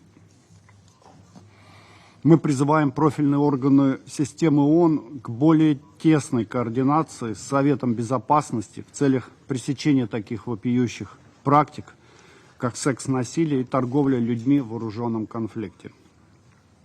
Считаем крайне важным избегать дублирования в работе различных органов нашей организации и фокусироваться на ситуациях, представляющих безусловную угрозу международному миру и безопасности в соответствии с прерогативами Совета Безопасности ООН. Важно помнить, что в усилиях по продвижению роли женщин, защите их прав и обеспечению гендерного равенства принимает участие также Генеральная Ассамблея ООН, Совет по правам человека, Комиссия по миростроительству. Российская Федерация призывает сосредоточиться на конкретной работе в интересах женщин в условиях вооруженных конфликтов. Это, в частности, относится к разработке национальных планов действий, принятие которых должно быть обусловлено ситуацией вооруженного конфликта. В этом случае действительно речь идет о полезном и эффективном инструменте, а не об очередном декларативном документе. Принятие, и уж точно принятие для галочки и отчетности планов по выполнению резолюции 1325 не может служить критерием оценки проводимой в странах политики в области улучшения положения женщин. Для эффективного решения имеющихся проблем на данном направлении необходимо эффективное подключение самих женщин. В этой связи признательны генеральному секретарю за постоянное внимание к проблемам расширения качественного участия женщин в миротворческих операциях, мирных переговорах и политических процессах в целом. Россия является надежным партнером ООН в деле подготовки миротворцев, в том числе женщин, в сертифицированных учебных центрах. И в это сотрудничество активно вовлечен, например, Всероссийский центр подготовки миротворцев Министерства внутренних дел России в городе Домодедово, в котором проходит подготовку и иностранные специалисты. Сегодня мы поддержали проект резолюции, подготовленный Южной Африкой, исходя из твердой убежденности в необходимости защиты и продвижения прав женщин в условиях вооруженного конфликта. В то же время вынуждены констатировать, что принятая резолюция содержит ряд положений, выходящих за рамки мандата Совета Безопасности. Документ перенасыщен вопросами защиты и продвижения прав человека, которыми весьма успешно и эффективно занимаются Генеральная Ассамблея ООН и Совет по правам человека. Выступаем за неукоснительное следование Советом Безопасности своему мандату и не разделяем попытки санкционировать его вмешательство в тематику других органов.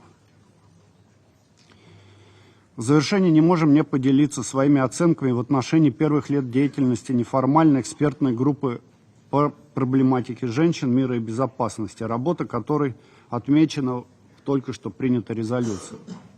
Сегодня принята резолюция. Приходится констатировать, что группа не смогла в полной мере стать координирующим звеном в работе на этом направлении.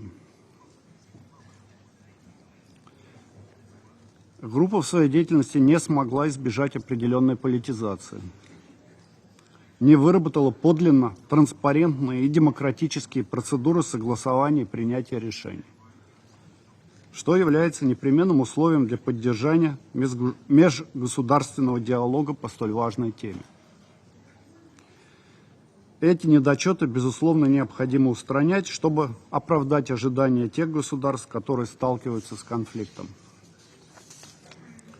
Мы настроены на конструктивное взаимодействие со всеми заинтересованными государствами по гармоничному продвижению женской проблематики в повестке Совета. Октябрь следующего года ознаменует собой 20-летнюю годовщину с момента принятия резолюции 1325. Надо встретить юбилей солидарных позиций, продемонстрировав весомые достижения в единстве Совета. Я благодарю вас. I thank the representative of the Russian Federation for his statement. I now give the floor to Her Excellency, Ms. Anne Eriksen Schroeder, Minister of Foreign Affairs of Norway. Madam President, members of the Security Council, Excellencies, I'm speaking on behalf of the Nordic countries, Denmark, Finland, Iceland, Sweden, and my own country, Norway. And I would like to thank South Africa for initiating this debate and for bringing women peace builders to this room. To understand conflicts, we need to understand how they affect both women and men. And to solve conflicts, we need to mobilize women. Women and men have exactly the same right to take part in decisions concerning their future. As Nobel laureate Leymah Gbowee so eloquently said, women are not observers to conflict. Why should we be observers to peace? We know that inclusive peace processes have better odds to create lasting peace. The Nordic countries welcome the emphasis in the Secretary General's report on women's meaningful participation to prevent conflict and to sustain peace. It is now critical to ensure concrete and practical follow-up. We will do our part both nationally and multilaterally. The launch of the Global Alliance of Women Mediators in September was quite a milestone.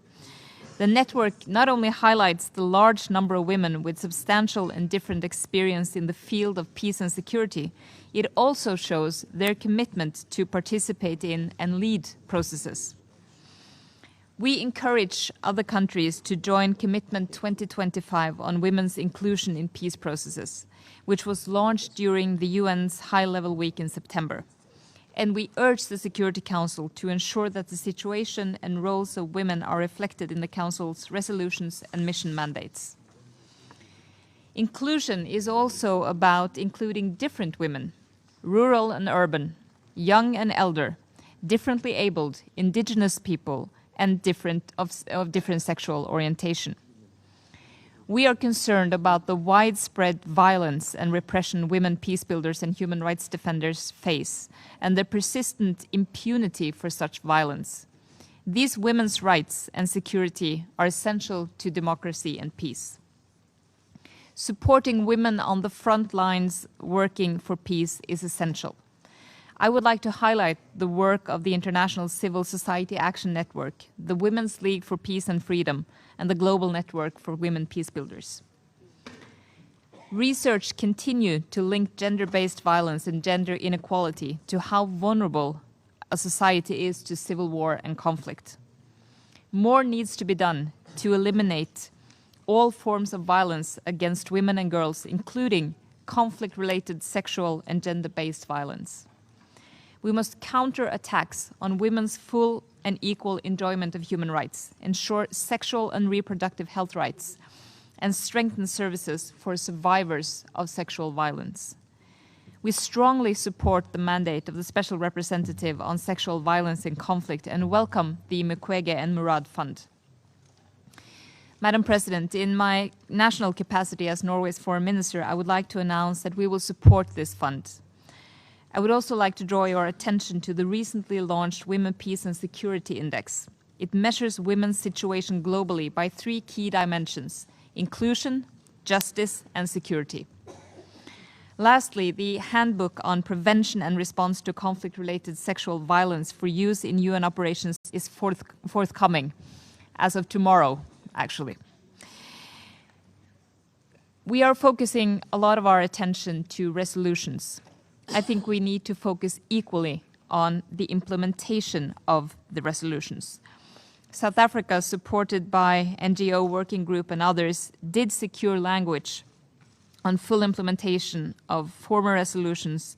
And while we want to see stronger commitments to safeguarding and enabling women, human rights defenders and peace builders, their role is now recognized, as well as the state's responsibilities towards them. We co-sponsored the resolution, and we congratulate South Africa with and the Council on reaching a consensus vote. Madam President, in conclusion, the Nordic countries call on the Security Council to preserve and to build on the cross-regional consensus that has been the trademark of this agenda. Around this table, there should be full agreement on this simple fact. Women's participation is needed to achieve sustainable peace. Thank you. I thank Her Excellency, Ms. Eriksson Schroeder, for her statement. I now give the floor to Her Excellency, Ms. Ann Linde, Minister of Foreign Affairs of Sweden.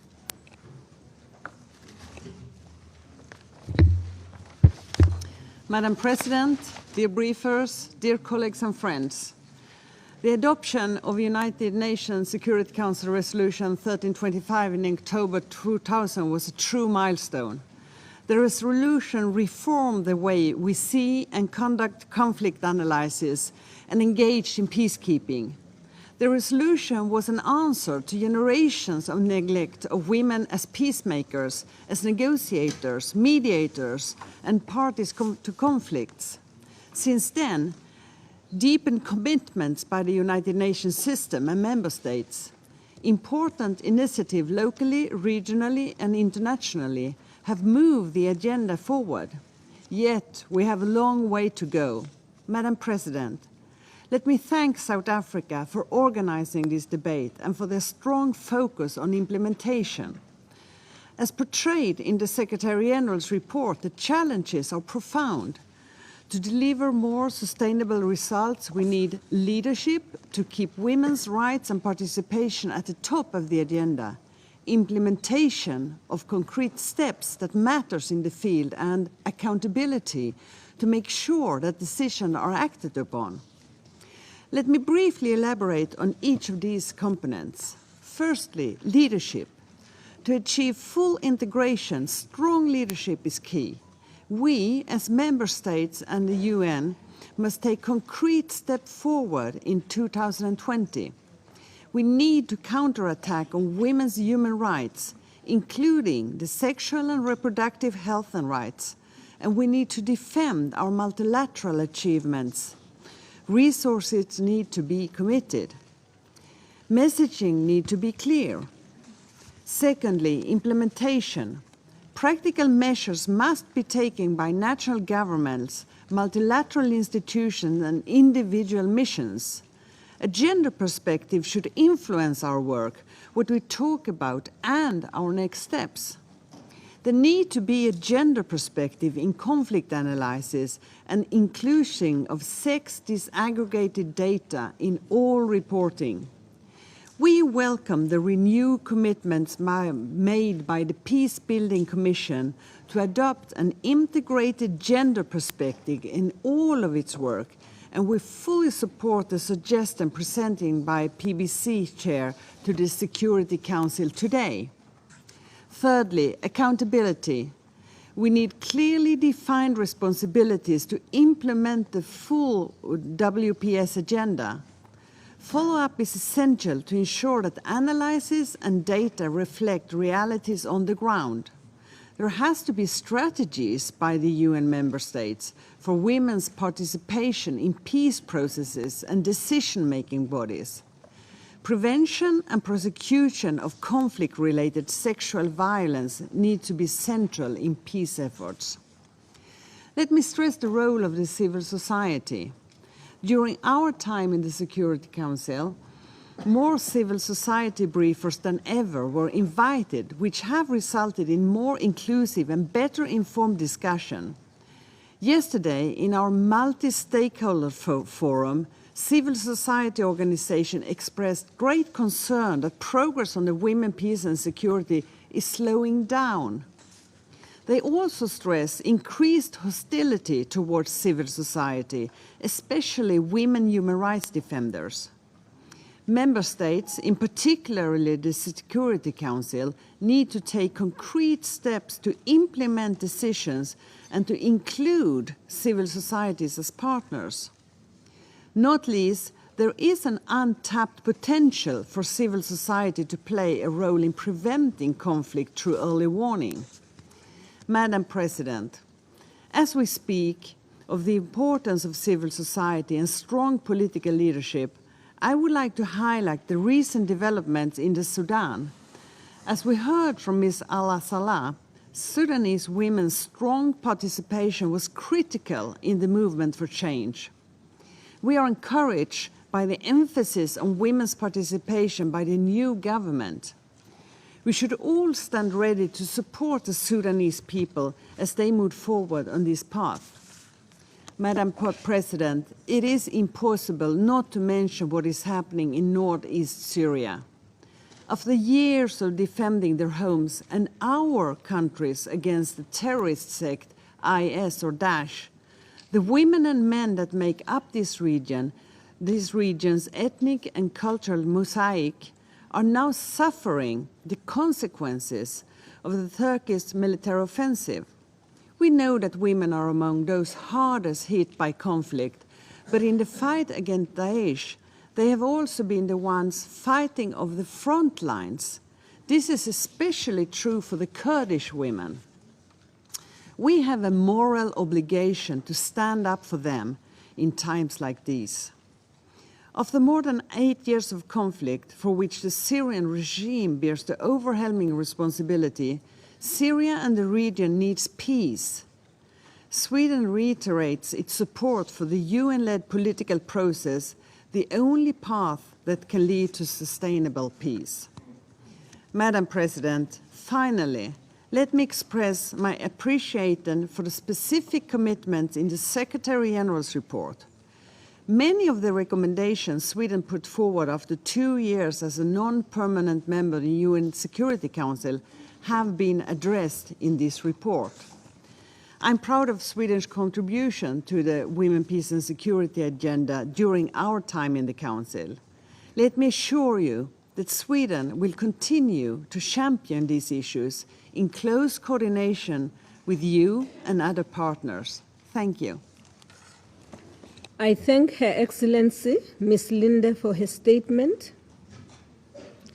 There are still a number of speakers remaining on my list for this meeting. I intend, with the concurrence of the members of the Council, to suspend the meeting until 3. The meeting is suspended.